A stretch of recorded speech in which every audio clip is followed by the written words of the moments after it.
ദൈവത്തിൻ്റെ വചനത്തിലേക്ക് നമുക്ക് നമ്മുടെ ശ്രദ്ധ തിരിക്കാം. ലൂക്കോസിൻ്റെ സുവിശേഷം 8-ാം അധ്യായം അതിൻ്റെ 4 മുതൽ 15 വരെയുള്ള വാക്യങ്ങളിൽ നിന്നുകൊണ്ട് നമ്മൾ ഒരിക്കൽ തുടങ്ങി വെച്ചതാണ് വിതയ്ക്കുന്നവൻ്റെ ഉപമ. വിതയ്ക്കുന്നവൻ്റെ ഉപമ എന്ന് പറയുന്നതിനേക്കാൾ നിലങ്ങളുടെ ഉപമ എന്ന് പറയുന്നതായിരിക്കും കുറച്ചുകൂടെ ഭംഗി എന്ന് എനിക്ക് തോന്നുന്നു. ഇത് വളരെ പ്രധാനപ്പെട്ട ഒരു ഉപമയാണ്. അതിന് പല കാരണങ്ങളുണ്ട്. ഒന്ന്, മത്തായിലും മർക്കോസിലും ഇതേ കാര്യം രേഖപ്പെടുത്തിയിട്ടുണ്ട്. ഇപ്പം മത്തായിലും മർക്കോസിലും ലൂക്കോസിലും ഒരേ കാര്യം രേഖപ്പെടുത്തിയിരിക്കുകയാണ്. മത്തായി 13:1 മുതൽ 9 വരെ, മർക്കോസ് 4:1 മുതൽ 9 വരെ, അതുപോലെ ലൂക്കോസ് 8:4 മുതൽ 8 വരെയുള്ള വാക്യങ്ങളിലും ഇതേ ഉപമയാണ്. അപ്പോൾ നമ്മൾ ലൂക്കോസിൽ നിന്നുകൊണ്ട് ചിന്തിക്കുന്നുവെങ്കിലും ഇടയ്ക്ക് മറ്റ് വേദഭാഗങ്ങളിലൂടെ നമുക്ക് ചിന്തിച്ചെങ്കിലേ നമുക്കിതിനെക്കുറിച്ചൊരു ഐഡിയ നമ്മൾക്ക് കിട്ടുകയുള്ളൂ. ഈ ഉപമയുടെ ഒരു ക്രമം ഞാൻ നിങ്ങളോട് പറയാം. ലൂക്കോസ് 8:4 മുതൽ 8 വരെയാണ് ഞാൻ പറഞ്ഞതുപോലെ യേശു പറഞ്ഞ ഉപമ. 9-10 വാക്യങ്ങളിലാണ് യേശു ഈ ഉപമ പറയാനുണ്ടായ കാരണം രേഖപ്പെടുത്തിയിരിക്കുന്നത്. 11 മുതൽ 15 വരെ ഉപമയുടെ വ്യാഖ്യാനം നമുക്ക് കാണാൻ കഴിയും. അപ്പം നമ്മൾ ഇതിനു വേണ്ടി ഒത്തിരി സ്ട്രഗിൾ ചെയ്ത് വ്യാഖ്യാനം കണ്ടുപിടിക്കാനൊന്നും പോകണ്ട. യേശു തന്നെ ഇതിൻ്റെ വ്യാഖ്യാനം പറഞ്ഞിട്ടുണ്ട്. അപ്പം അതിലേക്കാണ് നമുക്ക് തിരിയേണ്ടത്. ഈ ഉപമയുടെ ഊന്നൽ എന്ന് പറയുന്നത് വിതയ്ക്കുന്നവനിലല്ല, വിതയ്ക്കുന്ന വിത്തിലുമല്ല. എന്നാൽ ഞാൻ സംസാരിക്കുമ്പോൾ ആ കാര്യം കൂടെ എടുത്ത് പറയാം. ഈ ഉപമയുടെ ഊന്നൽ എന്ന് പറയുന്നത് 4 വ്യത്യസ്ത നിലങ്ങളാണ്. അതാണ് കർത്താവ് ഫോക്കസ് ചെയ്യുന്നത്. അപ്പോൾ ഈ 4 വ്യത്യസ്ത നിലങ്ങൾ മറഞ്ഞു കിടക്കുന്ന മനുഷ്യ ഹൃദയത്തിൻ്റെ നിലവാരമാണ് വെളിപ്പെടുത്തുന്നത്. മനുഷ്യഹൃദയം മനുഷ്യർക്കൊന്നും കാണാനൊക്കത്തില്ല. നമുക്ക് നിങ്ങളുടെ ഹൃദയം അങ്ങ് പരസ്പരവും നമുക്ക് കാണാനൊക്കത്തില്ല. എന്തൊക്കെയാണ് ചിന്തിക്കുന്നത്, ഏത് നിലവാരത്തിലാണ് വചനം ഉൾക്കൊണ്ടതെന്നൊന്നും നമുക്കങ്ങനെ പെട്ടെന്ന് അറിയത്തില്ല. എന്നാൽ കർത്താവ് ഇവിടെ ചെയ്യുന്നത് മറ നീക്കുന്നത് പോലെ മറ നീക്കി രഹസ്യമായി അകത്തിരിക്കുന്ന മനുഷ്യൻ്റെ ഹൃദയം വെളിപ്പെടുത്തുകയാണ് ഈ 4 നിലത്തിൻ്റെ ഉപമയിലൂടെ. അപ്പം നമ്മളത് വളരെ ഗൗരവമായി ചിന്തിക്കണം. ഈ ഉപമയിൽ മറ്റൊരു കാര്യം കൂടെ നമുക്ക് മനസ്സിലാക്കാൻ കഴിയും. ഈ ലോക ചരിത്രം നമ്മൾ പരിശോധിച്ചാൽ എത്രയോ ഇടത്ത് ദൈവത്തിൻ്റെ വചനം പ്രഘോഷിക്കപ്പെടുന്നുണ്ട്. ഇവിടെ നമ്മൾ തന്നെ മിറ്റം കൺവെൻഷൻ ഒക്കെ ചെയ്യും. അല്ലാതെ കൺവെൻഷൻ ലോകവ്യാപകമായി എത്രയോ സുവിശേഷകർ പ്രസംഗിക്കുന്നുണ്ട്, പഠിപ്പിക്കുന്നുണ്ട്. സുവിശേഷത്തിൻ്റെ വിത്തുകൾ വാരി വിതറുകയല്ലേ. പക്ഷെ ചരിത്രം നിങ്ങൾ പരിശോധിച്ചാൽ ഈ സുവിശേഷം കേട്ട ബഹുഭൂരിപക്ഷം ആളുകൾ സുവിശേഷം റിജക്റ്റ് ചെയ്തവരാണ്. നിങ്ങൾക്കതൊരു പുതിയ ഇൻഫർമേഷൻ അല്ല എന്ന് ഞാൻ ചിന്തിക്കട്ടെ. Most of the people who have heard the gospel throughout redemptive history have rejected the good news about Jesus Christ. Why is that? അതിൻ്റെ രഹസ്യം ഈ ഉപമയ്ക്കകത്തുണ്ട്. അപ്പോൾ ആ ഉപമയിലേക്ക് കടക്കുന്നതിന് മുമ്പ് ഞാൻ നിങ്ങളോട് പറയാം, നിങ്ങൾ അറിവുള്ളതാണെങ്കിലും ഒന്നുകൂടെ അരക്കിട്ട് ആ കാര്യം മനസ്സിലാക്കണം. ജീസസ് പറഞ്ഞ ചില വാക്കുകൾ ഞാൻ നിങ്ങളുടെ മുൻപിൽ ഒന്ന് പറയാം. മത്തായിയുടെ സുവിശേഷം 7-ാം അധ്യായം 14-ാം വാക്യം ഗിരിപ്രഭാഷണത്തിൻ്റെ ഉപസംഹാരം തുടങ്ങുന്നത് വാസ്തവത്തിൽ 13-ാം വാക്യത്തിലാണ്, 7:13. 14-ാം വാക്യത്തിൽ ജീവങ്കലേക്ക് പോകുന്ന വാതിൽ, അതായത് നിത്യജീവനിലേക്ക് പോകുന്ന വാതിൽ ഇടുക്കവും വഴി ഞെരുക്കവുമുള്ളത്, അത് കണ്ടെത്തുന്നവർ ചുരുക്കമത്രേ. കർത്താവായ യേശുക്രിസ്തുവിൽ വിശ്വസിക്കുമ്പോൾ തന്നെ ആളുടെ നിത്യജീവൻ ഉണ്ട്. എന്നാൽ അതിൻ്റെ കൺസ്യൂമേഷൻ, സ്വർഗത്തിലെത്തുന്നവർ ചുരുക്കമാണെന്നാണ് ഇതിൻ്റെ അർത്ഥം. ലോകത്തിൽ പലർക്കും പല അഭിപ്രായമൊക്കെ കാണും. ഞാൻ നിങ്ങളോട് ദൈവത്തിൻ്റെ വചനമാണ് പറയുന്നത്. അപ്പോൾ അതിൻ്റെ അർത്ഥം ഇത്രയധികം മീഡിയയിലൂടെ സുവിശേഷം, വ്യക്തിപരമായ സുവിശേഷം, കൺവെൻഷൻ സുവിശേഷം, എന്തുകൊണ്ടാണ് ഭൂരിപക്ഷം ആളുകൾ ഈ സദ്വർത്തമാനം റിജക്റ്റ് ചെയ്യുന്നത്? എന്താ, സുവിശേഷത്തിൽ വല്ല പ്രശ്നമുണ്ടോ? സുവിശേഷത്തിൽ ഒരു പ്രശ്നവുമില്ല. അത് നമ്മളെ വിടിവിക്കുന്ന സന്ദേശമല്ലേ. ദൈവത്തിന് നമ്മളോടുള്ള സ്നേഹത്തെ കുറിച്ചുള്ള സന്ദേശമാണ് സുവിശേഷം. പിന്നെന്താണ് ഇത് റിജക്റ്റ് ചെയ്യുന്നത്? അല്ല, ഇനി സുവിശേഷം പറഞ്ഞവൻ്റെ വല്ല പ്രശ്നമാണോ? അല്ല, സുവിശേഷമാ പറയുന്നെങ്കിൽ യേശു ക്രിസ്തുവിനെ കുറിച്ചല്ലേ പറയുന്നത്. അപ്പോൾ പറയുന്നവനോ സന്ദേശത്തിൻ്റെയോ കുഴപ്പമല്ല, കേൾവിക്കാരൻ്റെ പ്രശ്നമാണ്. അതാണ് ഈ ഉപമ വെളിപ്പെടുത്തുന്നത്. ഞാൻ കുറച്ച് സമയം ഇത് നിങ്ങൾക്ക് മനസ്സിലാകാൻ വേണ്ടി ഒരുപാട് കാര്യങ്ങൾ ആ ഉപമയിലേക്ക് പ്രവേശിക്കുന്നതിന് മുമ്പ് തന്നെ നിങ്ങളുടെ ശ്രദ്ധയിൽ ഞാൻ കൊണ്ടുവരികയാണ്. ജീവങ്കലേക്ക് പോകുന്ന വാതിൽ ഇടുക്കവും വഴി ഞെരുക്കവുമുള്ളത്, അത് കണ്ടെത്തുന്നവർ ചുരുക്കമത്രേ. ലൂക്കോസ് 13:23-24 വാക്യത്തിൽ, അപ്പോൾ ഒരുത്തൻ അവനോട്, കർത്താവേ, രക്ഷിക്കപ്പെടുന്നവർ ചുരുക്കമോ എന്ന് ചോദിച്ചതിന് അവനോട് പറഞ്ഞത്, ഇടുക്കവാതിലൂടെ കടപ്പാൻ പോരാടുവീൻ, പലരും കടപ്പാൻ നോക്കും, കഴിയുകയില്ല താനും എന്ന് ഞാൻ നിങ്ങളോട് പറഞ്ഞു. അവർ രക്ഷിക്കപ്പെടുന്നവർ ചുരുക്കമാണെന്ന. അപ്പം അതിൻ്റെ ഒരു വ്യാഖ്യാനം പറഞ്ഞാൽ, നഷ്ടപ്പെട്ടു പോകുന്നവരോടുള്ള ബന്ധത്തിൽ രക്ഷിക്കപ്പെടുന്നവരെ വിലയിരുത്തിയാൽ ചുരുക്കം. അപ്പം ചോദ്യം ഇതാണ്, why is it only few? This is such a good message, the gospel, about how Jesus was sacrificed for our sins. നമ്മുടെ പകരക്കാരനായി കർത്താവായ യേശു ക്രിസ്തു നമ്മുടെ പാപങ്ങൾക്ക് പരിഹാരമായി. അതൊരു നല്ല സന്ദേശമല്ലേ. ന്യായവിധിയിൽ നിന്നും രക്ഷയിൽ നിന്നും കർത്താവ് നമ്മളെ വിടുവിക്കുന്നു എന്ന സന്ദേശം. പക്ഷെ അത് ആളുകൾക്ക് വേണ്ട, ആളുകൾ റിജക്റ്റ് ചെയ്യുന്നു എന്നതാണ് നമുക്ക് ഈ ഭാഗങ്ങളിൽ നിന്ന് മനസ്സിലാക്കാൻ കഴിയുന്നത്. അതുകൊണ്ട് നാം ഈ ഉപമ പഠിക്കുമ്പോൾ കർത്താവ് വളരെ ലളിതമായ ഒരു ഇലസ്ട്രേഷനിലൂടെ ആഴമേറിയ ഒരു ഉൾക്കാഴ്ച തരികയാണ്. സുവിശേഷത്തോടുള്ള സ്വീകാര്യതയെക്കുറിച്ച് സബ്ജക്റ്റ് അതാണ് ഈ 4 നിലങ്ങൾ കാണിക്കുന്നത്. കർത്താവ് വളരെ വ്യക്തമാക്കുന്നത് സന്ദേശത്തിലെ കുഴപ്പമല്ല, ഇത് പ്രസംഗിക്കുന്ന ആളിൻ്റെ സ്കില്ലോ മെത്തഡോളജിയോ ഇതൊന്നുമല്ല വിഷയം.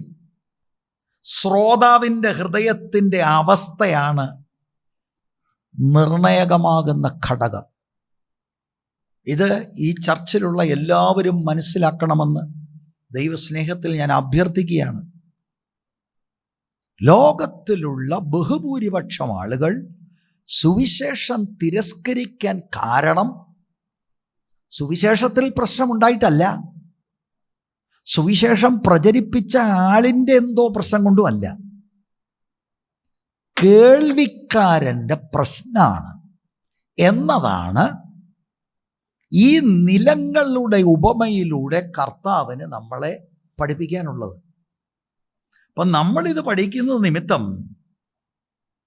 നാം ഓരോരുത്തരും നമ്മുടെ ഹൃദയം ഏത് നിലവാരത്തിലാണ് എന്നുള്ളത് നമ്മൾ മനസ്സിലാക്കണം.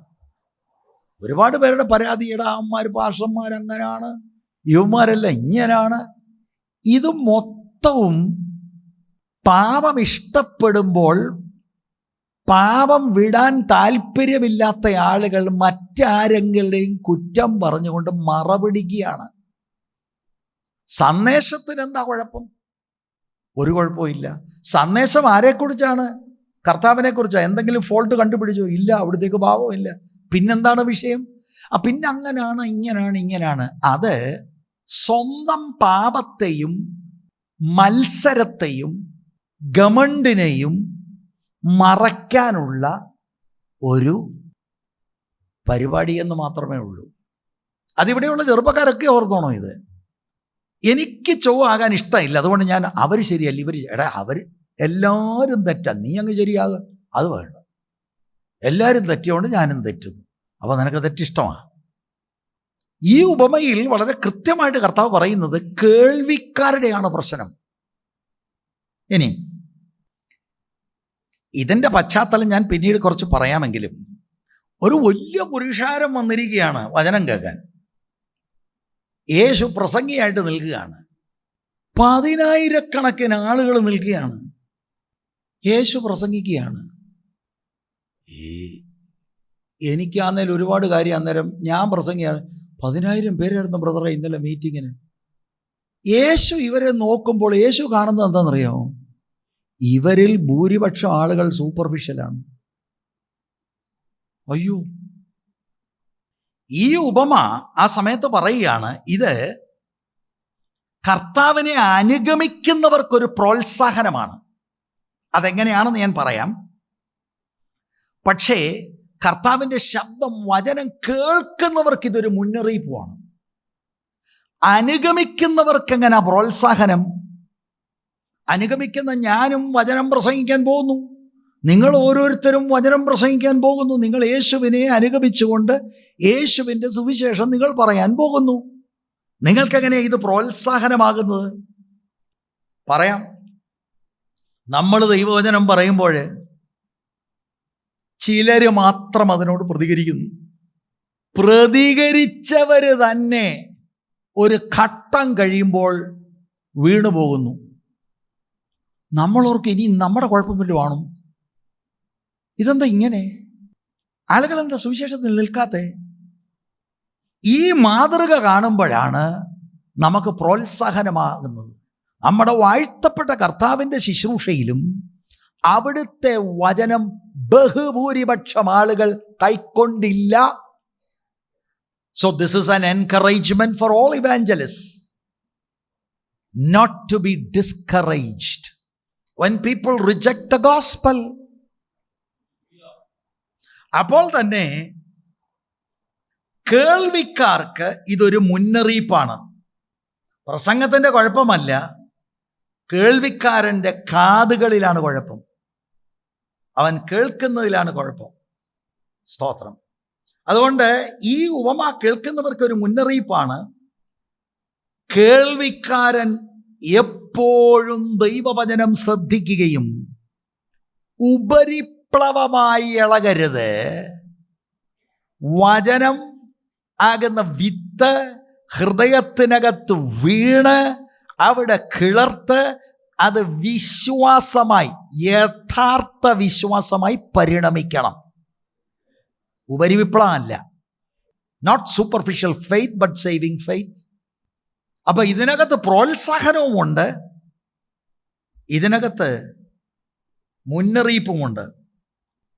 ഇന്ന് നമ്മൾ കൂടുതൽ താഴോട്ട് ഇത് പഠിക്കുമ്പോൾ നമ്മുടെ ഹൃദയത്തിൻ്റെ നിലവാരം ഏതുമാകട്ടെ, ഈ 4 നിലങ്ങളിൽ ഏതുമാകട്ടെ, നാം നല്ല നിലമല്ല എന്ന ബോധ്യം ഈ ദൈവവചന ശുശ്രൂഷയിൽ വരുന്നുണ്ടെങ്കിൽ ആ പൊസിഷനിൽ നിൽക്കാതെ എൻ്റെ ഹൃദയത്തെ നല്ല നിലമാക്കണമേ, ദൈവവചനം കേട്ടാൽ അത് സ്വീകരിക്കാൻ യോഗ്യമാക്കി തീർക്കണമേ എന്നുള്ള പ്രാർത്ഥനയാണ് നമുക്ക് ഉണ്ടാകേണ്ടത്. സ്തോത്രം.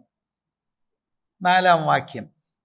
പിന്നെ വലിയൊരു പുരുഷാരവും ഓരോ പട്ടണത്തിൽ നിന്ന് അവൻ്റെ അടുക്കൽ വന്നവരും ഒരുമിച്ച് കൂടിയപ്പോൾ അവൻ ഉപമയായി പറഞ്ഞു.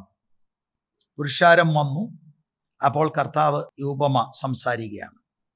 അപ്പൊ ലൂക്കോസ് ഇത് ഇങ്ങനെ തുടങ്ങുമ്പോൾ നിങ്ങൾ മനസ്സിലാക്കണം, ഒരു വാക്ക് മലയാള പരിഭാഷയിൽ വിട്ടുപോയി. ലൂക്കോസ് പിന്നെ വലിയൊരു പുരുഷാരം അങ്ങനെ അങ്ങ് എഴുതുകയാണ്. എന്നാൽ മറ്റ് 2 സുവിശേഷങ്ങളിലും നമ്മുടെ ശ്രദ്ധ ആകർഷിക്കുന്ന ഒരു പ്രധാനപ്പെട്ട വാക്കുണ്ട്. മർക്കോസ് 4:3 മലയാളത്തിൽ കേൾപ്പീൻ, ഇംഗ്ലീഷിൽ ലിസൺ ടു ദിസ്, വേറെ ചില തർജ്ജിമകളിൽ ബിഹോൾഡ്. അത് വളരെ പ്രധാനപ്പെട്ട ഒരു വാക്കാണ്. എനിക്ക് ആഗ്രഹമുണ്ട് ചില ആഴ്ചകളെങ്കിലും ആ വാക്കുകൾ കർത്താവ് പറഞ്ഞ ചില ഇടങ്ങൾ ഉണ്ട്. ഒന്ന് നോക്കിക്കേ, യേശുവിന് ഓഡിയൻസിനോട് പറയേണ്ടി വന്നു കേൾക്കാൻ. അത് വളരെ പ്രോത്സാഹനമാണ് നമുക്ക്. അപ്പൊ ജീസസിന് പോലും ലിസൺ കെയർഫുള്ളി, അങ്ങനെ 9-ാം അധ്യായത്തിൽ നമുക്ക് കാണാൻ കഴിയും. ബിഹോൾഡ്. മത്തായി 13:3 ചില തർജ്ജിമകളിൽ അത് നിങ്ങൾക്ക് കാണാൻ കഴിയും. ആ വാക്ക് ഉത്തേജിപ്പിക്കാൻ ഉദ്ദേശിച്ചുകൊണ്ടുള്ള ഒരു പ്രയോഗമാണ്. ഈ വാക്ക് നിങ്ങൾ തിരുവെഴുത്തിൽ കാണുമ്പോൾ നമ്മൾ മനസ്സിലാക്കേണ്ട ഒരു സത്യം, നമ്മൾ ശ്രദ്ധിക്കണം. കർത്താവ് പറയാ ശ്രദ്ധിക്കുക, കർത്താവ് പറയാ ലിസൺ ബിഹോൾഡ് എന്ന് പറയുമ്പോൾ ഇതിനകത്തെ ഉള്ളടക്കം വളരെ ഗൗരവമുള്ളതാണ്. ഇത് ഉഴപ്പിയല്ല, ശ്രദ്ധിച്ച് നമ്മൾ കേൾക്കേണ്ടതാണ് എന്നത് ഈ വാക്കിൽ നിന്ന് നമുക്ക് മനസ്സിലാക്കാൻ കഴിയും. ഒരു ചിന്തകൻ പറഞ്ഞിരിക്കുന്നത്, ഈ വാക്കിന്റെ അർത്ഥം ഒരു ഡിവൈൻ യെല്ലോ ഹൈലൈറ്റ് പെന്ന് കൊണ്ട് ഹൈലൈറ്റ് ചെയ്തിരിക്കുകയാണ്. നമ്മളൊക്കെ ഹൈലൈറ്റ് ചെയ്തില്ലേ, ഇതുപോലെ ഒരു ദൈവിക ഹൈലൈറ്റർ ആണെന്ന്. ലിസൺ. നമുക്കറിയാം നമ്മൾ എന്തിനാ ഹൈലൈറ്റ് ചെയ്യുന്നതെന്ന്. നമ്മുടെ കണ്ണിൽ ആ ഭാഗം പെട്ടെന്ന് പതിയാൻ വേണ്ടി എടുത്ത് നമ്മൾ ചില ഭാഗങ്ങൾ ഇങ്ങനെ ഹൈലൈറ്റ് ചെയ്യാറുണ്ട്. ഇതുപോലെ ഉള്ള ഒരു ഹൈലൈറ്റിംഗ് ആണ് എന്നതാണ് ഒരു ചിന്തകന് പറയാനുള്ളത്. അതുകൊണ്ട് എന്നെ കേട്ടുകൊണ്ടിരിക്കുന്ന പ്രഭാഷകർ, സൈറ്റിലുള്ളവരും ഓൺലൈനിലുള്ളവരും, നിങ്ങൾ എവിടെയെങ്കിലും നിങ്ങൾക്ക് നിരുത്സാഹപ്പെടുത്തുന്ന എക്സ്പീരിയൻസുകൾ ഉണ്ടായിട്ടുണ്ടെങ്കിൽ ഇന്ന് പകൽ ധൈര്യമാകണം. കാരണം നമ്മുടെ വാഴ്ത്തപ്പെട്ട കർത്താവും കോൺഗ്രിഗേഷന്റെ ശ്രദ്ധ പിടിക്കാൻ ലിസൺ. 4-ാം വാക്യം ഒരു പ്രാവശ്യം കൂടെ, വലിയൊരു പുരുഷാരവും. അപ്പൊ അതിനു മുമ്പുള്ള വാക്കാണ് ഞാൻ ഇവിടെ പറഞ്ഞത്. പിന്നെ വലിയൊരു പുരുഷാരം എന്ന് പറഞ്ഞപ്പോൾ ഇവിടെ രേഖപ്പെടുത്താത്ത വാക്കാണ് ലിസൺ, കേൾക്കുക എന്ന് ഞാൻ പറഞ്ഞ് തുടങ്ങിയത്. വലിയൊരു പുരുഷാരവും ഓരോ പട്ടണത്തിൽ നിന്ന് അവൻ്റെ അടുക്കൽ വന്നവരും. അപ്പോൾ അത് വലിയൊരു പുരുഷാരമാണ്. തൊട്ടടുത്ത സ്ഥലങ്ങളിൽ നിന്ന് മാത്രമല്ല, ഓരോ പട്ടണത്തിൽ നിന്നും ആളുകൾ കർത്താവിൻ്റെ അടുക്കലേക്ക് വരിക.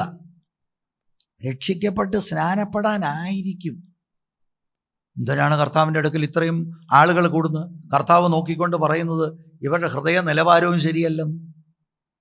ഇവർ വരുന്നതിൻ്റെ പ്രധാന ഉദ്ദേശം അല്ലെങ്കിൽ പ്രധാന കാരണം, കർത്താവായ യേശുക്രിസ്തുവിനെ കുറിച്ചുള്ള അവിടുത്തെ ശുശ്രൂഷയെക്കുറിച്ചുള്ള വാർത്ത ഇതിനോടകം വളരെ ശീഘ്രം പടർന്നിരുന്നു.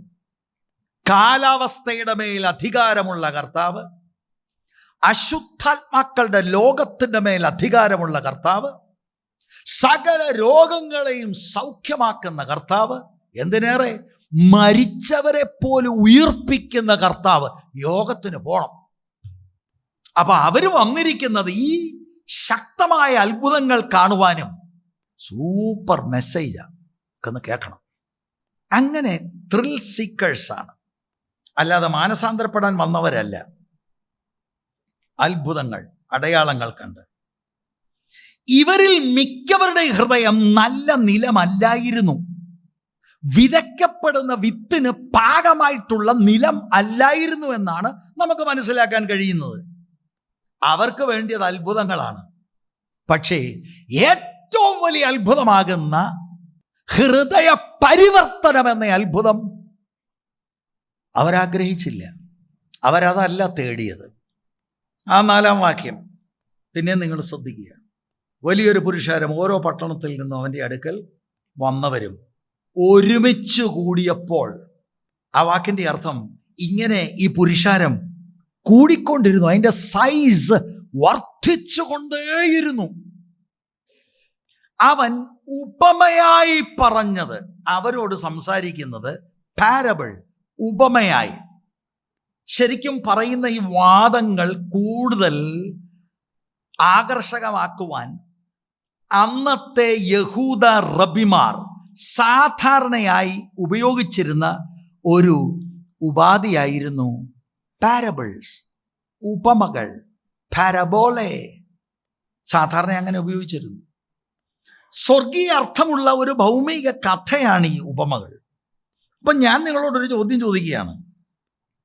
സാധാരണ എന്തിനാ ഒരു ഇല്ലസ്ട്രേഷൻ, ഒരു ഉപമ? ഇപ്പം ഞാൻ എൻ്റെ പ്രഭാഷണത്തിൽ ഒരു ലളിതമായ ഒരു കഥ പറയുകയാണ്. കഥ പറയുന്നതിൻ്റെ ഉദ്ദേശം എന്താണ്? ഉദ്ദേശം എന്ന് പറയുന്നത് ഈ സത്യം കുറച്ചുകൂടെ ആളുകളുടെ ഉള്ളിൽ അത് വിശദീകരിക്കണം, ആളുകൾക്ക് പെട്ടെന്ന് മനസ്സിലാകണം. സാധാരണ അഭിമുഖീകരിക്കുന്ന എന്തെങ്കിലും കാര്യങ്ങൾ എടുത്ത് ദൈവരാജ്യ സംബന്ധമായ കാര്യങ്ങൾ പറയാൻ വേണ്ടി നമ്മൾ പ്രസംഗകർ ഉദ്ദേശിക്കുന്നത് അതാണ്. Jesus was a big story teller. പലപ്പോഴും യേശു ഉപമകൾ ഉപയോഗിച്ചിട്ടുണ്ടെങ്കിലും ഈ സന്ദർഭം മുതൽ അവിടുന്ന് ഉപമകൾ കൃത്യമായി ഉപയോഗിച്ചത് മറ്റൊരു കാരണത്തിലൂടെയാണ്. മത്തായിയുടെ സുവിശേഷം 13-ാം അധ്യായത്തിൻ്റെ 34-ാം വാക്യത്തിൽ ഇതൊക്കെയും യേശു പുരുഷാരത്തോട് ഉപമകളായി പറഞ്ഞു, ഉപമ കൂടാതെ അവരോട് ഒന്നും പറഞ്ഞില്ല. ഈ സന്ദർഭം മുതൽ. എന്താ അതിൻ്റെ കാരണം? മനഃപൂർവം, ബോധപൂർവം കർത്താവ് അത് ചെയ്യുകയാണ്.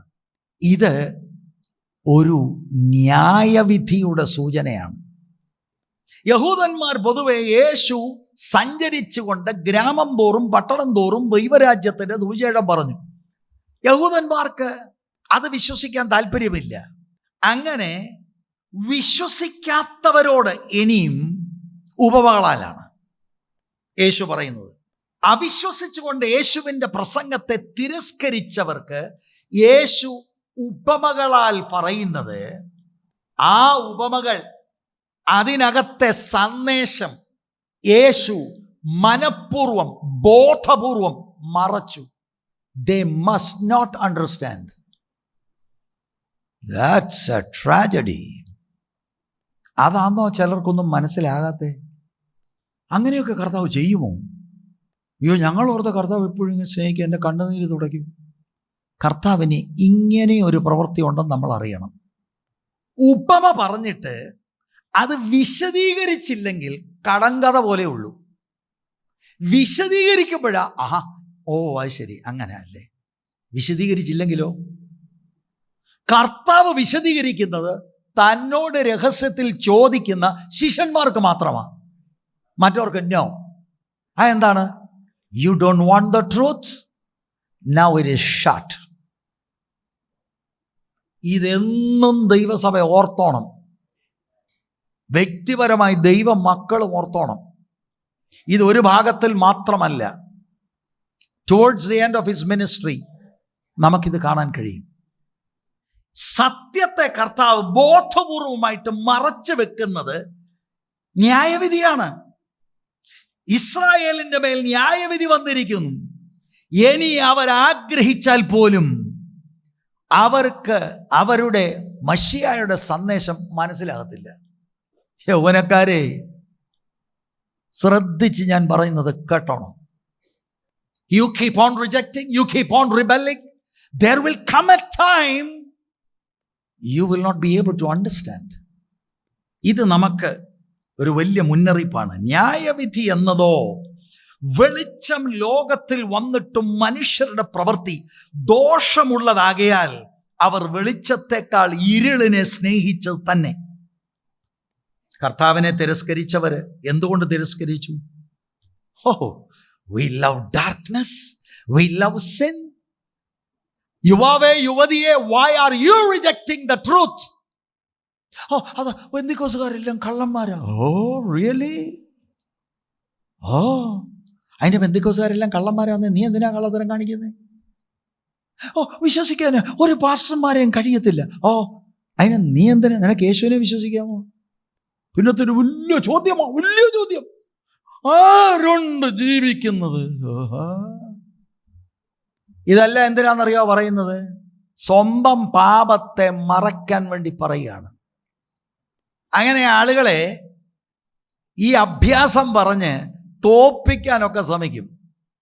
എന്നിട്ട് ഒരു പ്രത്യേക ഒരു അനുഭൂതി ഉണ്ടാകുക. വാ ഞാൻ അടപ്പിച്ചു. എടാ നിനക്ക് പോയി. You are rebelling against God. യേശുക്രിസ്തുവിനെ കുറിച്ച് എന്തെങ്കിലും വഴി പറയാനുണ്ടോ? സുവിശേഷത്തെക്കുറിച്ച് നിനക്ക് എന്തെങ്കിലും പറയാനുണ്ടോ? അല്ല, അതൊന്നുമില്ല. ഇല്ലെങ്കിൽ പിന്നെ you accept the gospel? No, you love darkness, you love sin. That's your problem. പാപത്തെ ഇഷ്ടപ്പെടുന്നു, ഇരുട്ടിനെ ഇഷ്ടപ്പെടുന്നു. That's your problem. എല്ലാ ചെറുപ്പക്കാരോടും പറയാം, നിങ്ങളുടെ പ്രശ്നം അതാണ്. അല്ലാതെ ഒരു പ്രശ്നവും ഇല്ല. വെളച്ചിൽ കാണിക്കാനാണ് നിനക്കിഷ്ടം, അത്രേ ഉള്ളൂ. അല്ലെന്നുണ്ടെങ്കിൽ എന്നോട് വന്ന് പറ. ഇവിടെ ശിഷ്യന്മാർക്ക് മാത്രമേ ഈ പാരബിൾ, ഉപമ മനസ്സിലാകുന്നുള്ളൂ. അതിൻ്റെ കാരണം ഇതാണ്. ഇത് പറഞ്ഞു കഴിഞ്ഞിട്ട് അവർ ചോദിച്ചപ്പോൾ കർത്താവ് അത് എക്സ്പ്ലെയിൻ ചെയ്തു കൊടുത്തു. മർക്കോസ് ഇതേ കാര്യം എഴുതുമ്പോൾ 4-ാം അധ്യായം 10 മുതൽ 12 വരെയുള്ള വാക്യങ്ങൾ. അനന്തരം അവൻ തനിച്ചിരിക്കുമ്പോൾ അവനോട് കൂടെയുള്ളവർ 12 ആ ഉപമകളെക്കുറിച്ച് ചോദിച്ചു. ഓഹോ, കേട്ടോ, ഉണ്ടോ അങ്ങനെ? പക്ഷേ എനിക്ക് ശരിക്കും ആക്ച്വലി മനസ്സിലായില്ല. ഇത് ഉടക്കാൻ ചോദിച്ചതല്ല. They want to understand the truth. അവരോട് അവൻ പറഞ്ഞത്, ദൈവരാജ്യത്തിൻ്റെ മർമ്മം നിങ്ങൾക്ക് നൽകപ്പെട്ടിരിക്കുന്നു, പുറത്തുള്ളവർക്കോ സകലവും ഉപമകളാൽ ലഭിക്കുന്നു. അവർ മനം തിരിയാതെയും അവരോട് ക്ഷമിക്കാതെയും ഇരിക്കത്തക്കവണ്ണം അവർ കണ്ടിട്ടും അറിയാതിരിപ്പാനും കേട്ടിട്ടും ഗ്രഹിക്കാതിരിപ്പാനും സംഗതി വരും. ഒയ്യോ. അതുകൊണ്ട് അങ്കിളുമാരെ, അച്ചാച്ചന്മാരെ, അമ്മമ്മമാരെ, ആൻറ്റിമാരെ ശ്രദ്ധിച്ചിത് കേട്ടോണം. ബോധപൂർവമുള്ള ന്യായവിധി നിങ്ങൾക്ക് ഞാൻ വെളിപ്പെടുത്താൻ. പുറത്തുള്ളവർ ഷട്ട് ദ ഡോർ. ഇഷ്ടം പോലെ അവസരം കൊടുത്തു. No more. ഇവിടെ കർത്താവ് ഉപമകളായി പുരുഷാരത്തോട് പറയുക, എല്ലാം വന്ന് നിൽക്കുക, ആയിരക്കണക്കിനാണ്. രഹസ്യത്തിൽ ശിഷ്യന്മാർക്ക് ഇത് വിശദീകരിച്ച് വ്യാഖ്യാനിച്ച് കൊടുക്കുകയാണ്. സ്തോത്രം. ഗലീല എന്ന് പറയുന്ന ഒരു കാർഷിക മേഖല എന്നതുകൊണ്ട് അവർക്ക് മനസ്സിലാകുന്ന നിലയിൽ ചില കാര്യങ്ങളാണ് പറയുന്നത്. 8-ാം വാക്യത്തിൻ്റെ 2-ാം ഭാഗം ഒന്ന് ശ്രദ്ധിക്കുക.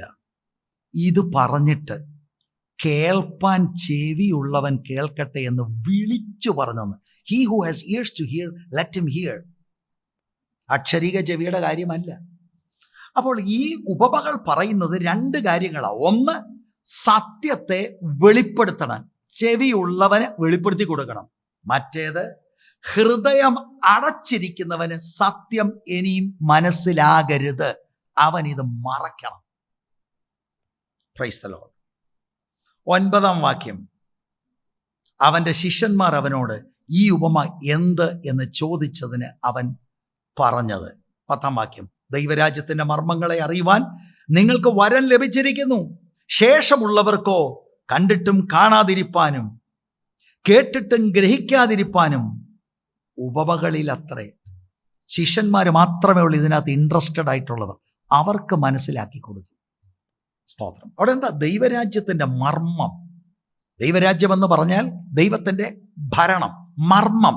പഴയ നിയമ കാലഘട്ടത്തിൽ ആളുകൾക്ക് മറഞ്ഞിരുന്നത് പുത്രനിലൂടെ വെളിപ്പെടുത്തി കൊടുക്കുകയാണ്. The mysteries of the kingdom. എന്തൊരു ഭാഗ്യാവസ്ഥയാണ് യഹൂദന്മാർക്ക്, ഇസ്രായേൽ ജനത്തിന് കിട്ടിയത്. സാക്ഷാൽ മശിയ the Son of the Most High God, അവരുടെ ഇടയിൽ വന്ന് നടന്ന് അവിടുന്ന് വചനം വ്യാഖ്യാനിച്ചു കൊടുക്കുക. അതിനേക്കാൾ ഞങ്ങളുടെ മതം, ഞങ്ങളുടെ പാരമ്പര്യം, ഞങ്ങളെ കഴിഞ്ഞിട്ട് വേറെ ആളുകളില്ല. What A tragedy. സ്തോത്രം. മത്തായിയുടെ സുവിശേഷം 13:12-13 വാക്യം, ഉള്ളവന് കൊടുക്കും, അവന് സമൃദ്ധി ഉണ്ടാകും, ഇല്ലാത്തവനോടോ അവനുള്ളതും കൂടെ എടുത്തു കളയും. അതുകൊണ്ട് അവർ കണ്ടിട്ട് കാണാതെയും കേട്ടിട്ട് കേൾക്കാതെയും ഗ്രഹിക്കാതെയും ഇരിക്കയാൽ ഞാൻ ഉപമകളായി അവരോട് സംസാരിക്കുന്നു. അടുത്ത 2 വാക്യം കൂടെ ഈ സ്റ്റേറ്റ്മെന്റ് ഒന്ന് ഇലാബറേറ്റ് ചെയ്യുകയാണ്.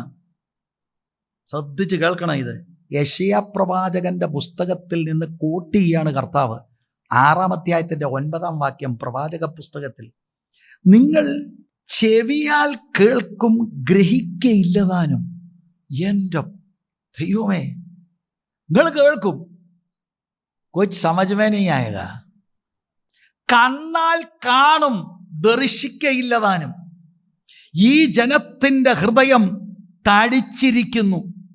അവർ ചെവി കൊണ്ട് മന്ദമായി കേൾക്കുന്നു, കണ്ണ് അടച്ചിരിക്കുന്നു. അവർ കണ്ണ് കാണാതെയും ചെവി കേൾക്കാതെയും ഹൃദയം കൊണ്ട് ഗ്രഹിക്കാതെയും തിരിഞ്ഞ് കൊള്ളാതെയും ഞാൻ അവരെ സൗഖ്യമാക്കാതെയും ഇരിക്കേണ്ടതിന് തന്നെ എന്ന് യെശയ്യാ പറഞ്ഞ പ്രവാചകത്തിന് അവരിൽ നിവൃത്തി വരുന്നു. അന്ന് പ്രവാചകനായ യെശയ്യാവിനെ ദൈവം അയക്കുന്നത് മത്സരികളായുള്ള ആളുകളുടെ അടുത്താണ്. ഹൃദയത്തെ തീർത്തും അടച്ചിരിക്കുന്ന ആളുകൾ. അതുകൊണ്ട് പ്രവാചകൻ പ്രവചിച്ചാൽ മൈൻഡ് ചെയ്യത്തില്ല. ഇതാണ് ഇന്ന് സംഭവിക്കുന്നത്. ഇതാണ് ജീസസിന്റെ സമയത്ത് സംഭവിച്ചത്. മനസ്സിലാക്കുക, അവിടെ ഇരുന്ന് ഇത് മനസ്സിലാക്കുക. അല്ലാതെ ഇത് പള്ളി വരുന്ന പണ്ടാരാണ്ട് പറഞ്ഞ പോലെയോ പാർസന്മാരല്ലേ അവരൊരു മണിക്കൂറൊക്കെ പ്രസംഗിക്കും, അതിനാ തൊഴിലല്ലേ ബ്രദറേ. അങ്ങനെയാണ് ദൈവവചനത്തെ ചിന്തിച്ചിരിക്കുന്നത്. ഞാൻ കുറച്ചുകൂടെ കഴിയുമ്പോൾ കുറെ കാര്യങ്ങൾ പറയാം. യേശു ഉപമകളാൽ ഈ പുരുഷാരത്തോട് സംസാരിച്ചു. പക്ഷേ ശിഷ്യന്മാർക്ക് അതിൻ്റെ ആഴമേറിയ അർത്ഥം വെളിപ്പെടുത്തി കൊടുത്തു. അതുകൊണ്ട് എൻ്റെ പ്രിയപ്പെട്ട സഹോദരി സഹോദരന്മാരെ, സത്യവചനത്തിൻ്റെ പ്രഘോഷണം കേൾക്കുന്നത് വെരി ഡേഞ്ചറസ്. സ്തോത്രം. കാരണം ഇതിനകത്ത് നാം മത്സരിച്ചാൽ നമ്മുടെ ഹൃദയം കഠിനപ്പെടുവാൻ സാധ്യതയുണ്ട്.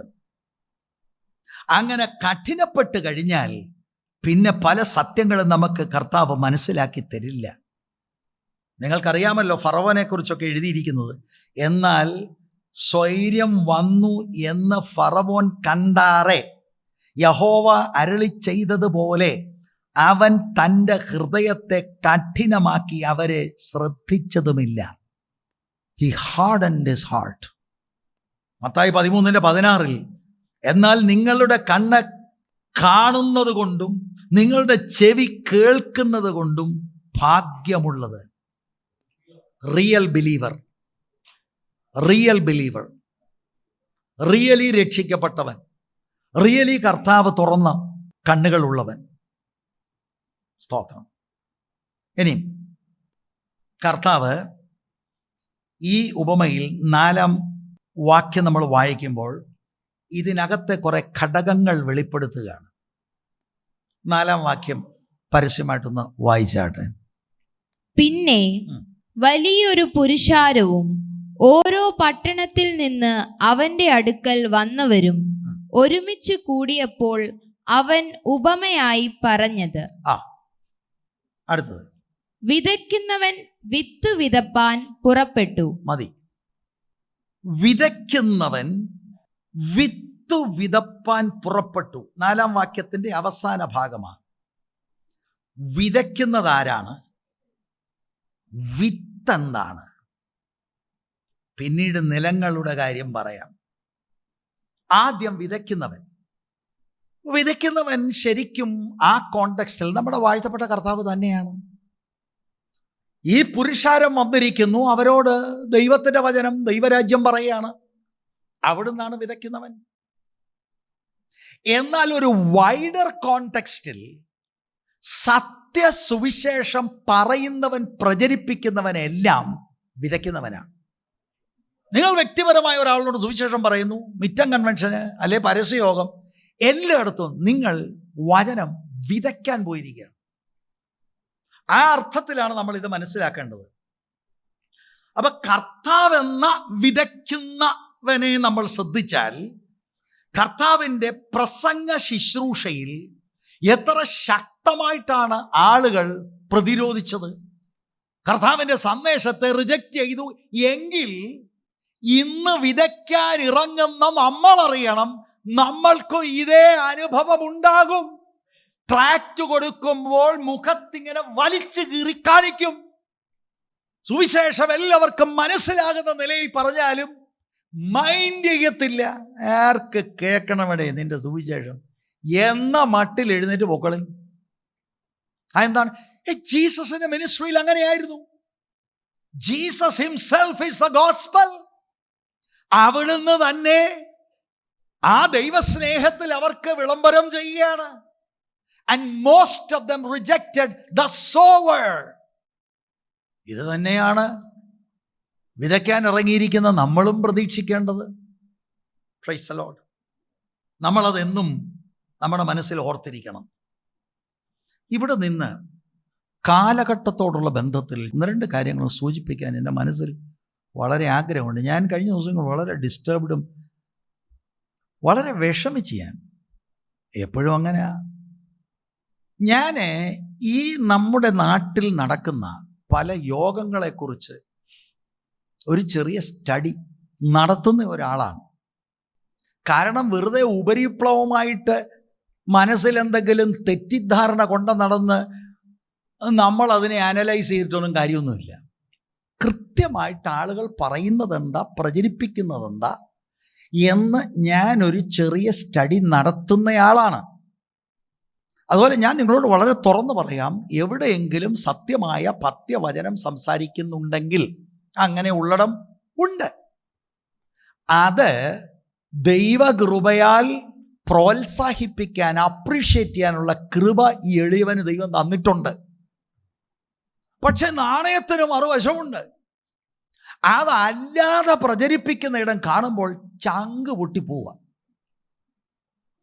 ഞാൻ ഇതുവരെ പറഞ്ഞതിനോടുള്ള ബന്ധത്തിൽ നിങ്ങളൊന്ന് ശ്രദ്ധിച്ച്, നമ്മൾ ഓരോരുത്തരും വിതയ്ക്കുന്നവരാണ്. ഇവിടെ ഇരിക്കുന്നവരോട് ഞാൻ ചോദിക്കാം, നിങ്ങൾ രക്ഷിക്കപ്പെടാൻ മുഖാന്തരമായ ഒരാളുണ്ടല്ലോ. ഒന്നീ പരസ്യവും കേട്ടതായിരിക്കാം, അല്ലെ കൺവെൻഷൻ പോയിരിക്കാം, അല്ലെ വ്യക്തിപരമായ ആരോ ഒന്ന് പറഞ്ഞു. ആദ്യം ആരാണ്ട് പറഞ്ഞത് മനസ്സിലായില്ല, പിന്നെ പറഞ്ഞത് മനസ്സിലായി, മൂന്നാമത് ഒരാൾ പറഞ്ഞപ്പോൾ അങ്ങ് ശരിക്കും മനസ്സിലായി, അങ്ങ് രക്ഷിക്കപ്പെട്ടു. അത് വിതയ്ക്കുകയാണ്.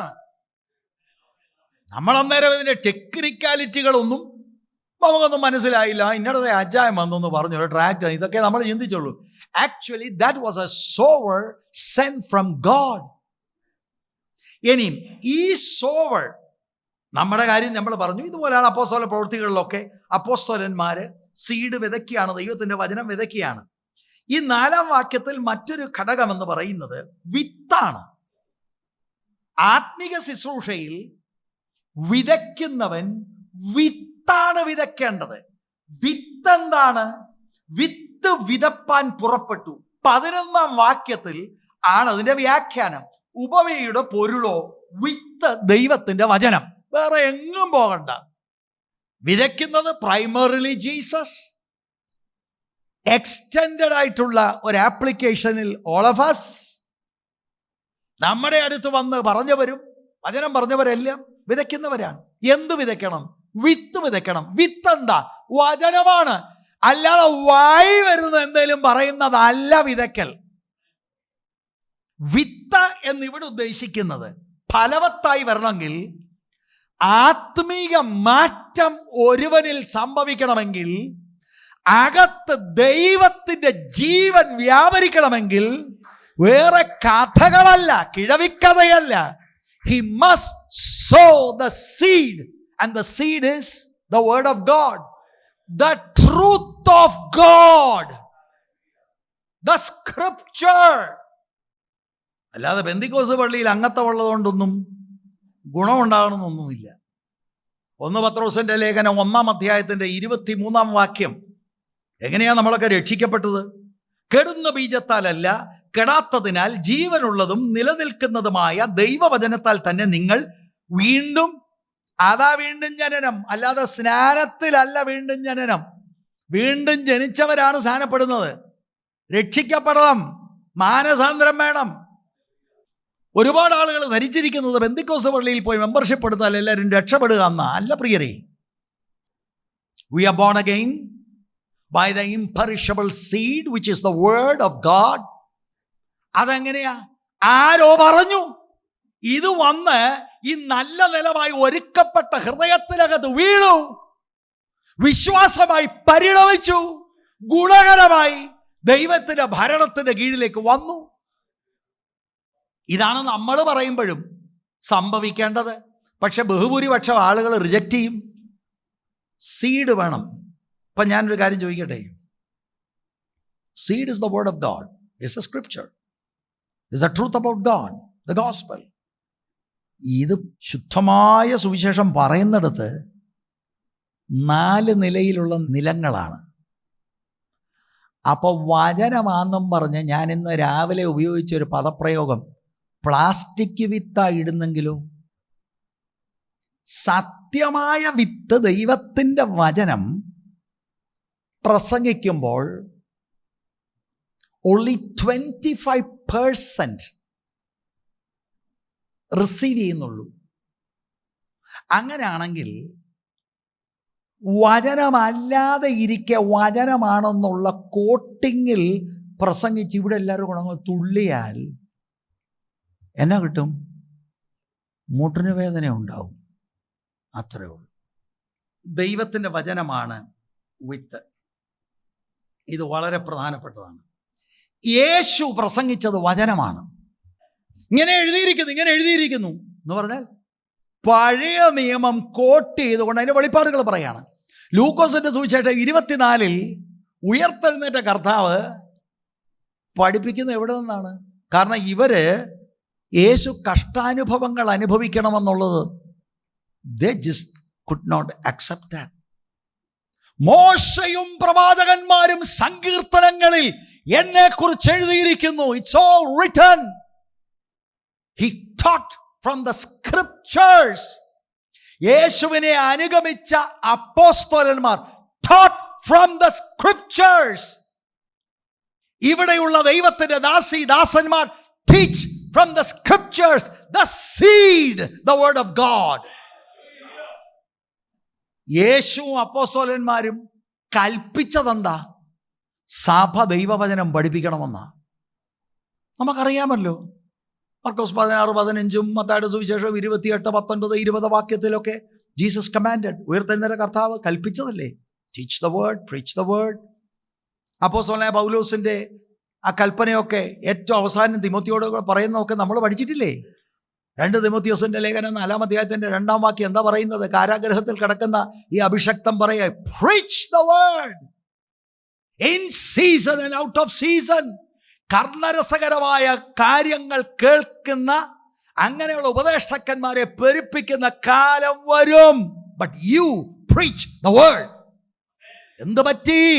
ആധുനിക പെന്തിക്കോസ്തേ, ക്രൈസ്തവ ഗോളമേ, എന്തു പറ്റി? എന്താ പറയുന്നത്? പ്രസംഗമാണോ ഇത്? ഇത് പത്യവചനമാണോ? They themselves do not know. എല്ലാവരും കൂടെ കിടന്ന് ചാടുന്നു. ഞാൻ ശ്രദ്ധിച്ചു കേട്ട് എവിടെങ്കിലും ഉണ്ടോ? യോ ഇതെന്തായിപ്പോയി? ഉപമയാണ്. വിതയ്ക്കുന്നവൻ വിത്ത് വിതയ്ക്കാൻ പോയി. വിത്താ വിതയ്ക്കേണ്ടത്. വിത്തല്ലെങ്കിലോ വിത്തു പോലെ ഇരിക്കും. എന്നിട്ട് ചാടും. ഉണർവ് വന്നിരിക്കുന്നു. പത്തനംതിട്ട ജില്ലയെല്ലാം ഞങ്ങളുടെ സഭയെ വരിക. എന്തോന്നിന്? എന്നാ പ്രശ്നം? എന്താ? എനിക്ക് ദൈവസ്നേഹത്തിൽ ക്രൈസ്തവരോട് പറയാനുള്ളത്, വേർപെട്ട സമൂഹത്തോട് പറയാനുള്ളത്, return to the word of God. ദൈവവചനത്തെ വിട്ട് ഒരു ഉണർവില്ല. കൈയടിച്ച് ബഹളം വെക്കുന്നത് മാത്രമാണ് ഉണർവെന്നാണ് പലരും തെറ്റിദ്ധരിച്ചിരിക്കുന്നത്. All revival is sparked by the word of God, which brings repentance, deep conviction and saving faith. Mass ഡിസപ്ഷനാണ് നടക്കുന്നത്. ഞാൻ ഇത് പറഞ്ഞുകൊണ്ടിരിക്കുമ്പോൾ കമൻസുകൾ നോക്കി. Pray for Rahul is in examination, pray for this thing. അതാ കറക്റ്റാ, കാരണം അവിടെ പറയുന്നത് ഇതാ. അവരുടെ റിവൈവൽ എന്താണെന്നറിയോ? ഇവിടെ ഇന്ന് 350 പേരുണ്ടായിരുന്നു ലൈവിൽ. ഇന്നലെ 250 ഉള്ളത്. തുടങ്ങിയപ്പോൾ 100 പേര് കട്ടിച്ചില്ല. ഓ, റിവൈവൽ 350 പേര്. ഞാൻ മനസ്സിലാക്കുന്ന പറഞ്ഞിട്ട് ആ ഭാഗം വിടാം. This is a work of the enemy. ദൈവവചനമാണെന്നുള്ള രീതിയിൽ വചനമല്ലാത്ത കുറെ കാര്യങ്ങൾ പറഞ്ഞ ആളുകളെ തുള്ളിപ്പിക്കുന്നത് പിശാചിൻ്റെ പ്രവൃത്തിയാണ്. ശ്രദ്ധിച്ച് കേൾക്കണം ഞാൻ പറയുന്നത്. എല്ലായിടത്തും സംഭവിക്കുന്നതല്ല. ദൈവവചനം കൃത്യമായിട്ട് പറയുന്ന ചിലയിടമുണ്ട്, അവരെ ഓർത്ത് സ്തോത്രം. വചനം പറയാതെ ഈ ചാടുന്ന തുള്ളൽ ഒന്നും പരിശുദ്ധാത്മാവിലല്ല. മനസ്സിലായോ? അയ്യോ, അവിടെ കൊണ്ട് ചെല്ലുമ്പോൾ തന്നെ ഏതാണ്ട് എന്നെ തോന്നി നിനക്ക് ദൈവവചനത്താൽ ഉള്ളിൽ കത്തുമ്പോൾ ആത്മനിറവിൻ്റെ പ്രകടനങ്ങൾ വരാം. ഞാൻ നിഷേധിക്കുന്നില്ല. വചനമല്ലാതെ ഇരിക്കെ പറയുന്ന കുറെ ഡയലോഗുകളിൽ I will tell you, in most places emotional manipulation ആണ് നടക്കുന്നത്. വൈകാരികമായി they will play with your emotions. ഇപ്പം തന്നെ ഞാൻ ഇവിടെ നിന്നൊരു കരച്ചിൽ വില ഉള്ള സൗകര്യമാരെല്ലാം കാര്യം എന്നുകൊണ്ട് ഇന്ന് ഉണർവ്, അന്ന് ഉണർവ്. No, my brothers and sisters, നമ്മൾ ഇവിടുത്തെ 40 days ഫാസ്റ്റിംഗിൽ we prayed for the Pentecostal people. They are our brothers and sisters. ഈ ഒരു രീതി മാറിയേ ഒക്കൂ. തിരുവല്ലക്കാരോട് പറഞ്ഞത് ഞാനും പറയാം. ഇന്ന് ഞാൻ ഈ പറയുന്നത് പലരും അപ്രീഷിയേറ്റ് ചെയ്യത്തില്ല. പക്ഷേ after I go home to be with my Lord, many will think on that day that they heard the true gospel. ഇന്ന് എൻ്റെ മുൻപിലിരിക്കുന്ന നിങ്ങൾക്കും മനസ്സിലാകത്തില്ല. ഇവിടെ പ്യോർ പക്ക വചനം മാത്രമേ ഉള്ളൂ. കാരണം only the word can bring transformation. 5 മുതൽ 8 വരെയുള്ള വാക്യങ്ങളിലേക്ക് നമ്മുടെ ശ്രദ്ധ നമ്മൾ തിരിക്കാൻ പോവുകയാണ്. വിതയ്ക്കുമ്പോൾ ചിലത് വഴിയരികെ വീണിട്ട് ചവിട്ടിപ്പോകുകയും ആകാശത്തിലെ പറവജാതി അതിനെ തിന്നുകളയുകയും ചെയ്തു. മറ്റ് ചിലത് പാറമേൽ വീണു മുളച്ചു, നനവില്ലായ്കയാൽ ഉണങ്ങിപ്പോയി. മറ്റ് ചിലത് മുള്ളിനിടയിൽ വീണു, മുള്ളും കൂടി മുളച്ച് അതിനെ ഞെരുക്കിക്കളഞ്ഞു. മറ്റ് ചിലത് നല്ല നിലത്ത് വീണു, മുളച്ച് 100 മേനി ഫലം കൊടുത്തു. ഇത് പറഞ്ഞിട്ട് കേൾപ്പാൻ ചെവിയുള്ളവൻ കേൾക്കട്ടെ എന്ന് വിളിച്ചു പറഞ്ഞു. ഇതിൻ്റെ വ്യാഖ്യാനം കർത്താവ് പിന്നീട് പറയുന്നുണ്ട്. ആമുഖമായി നമ്മൾ പല കാര്യങ്ങൾ ചിന്തിച്ചു. Specially the purpose of the parable.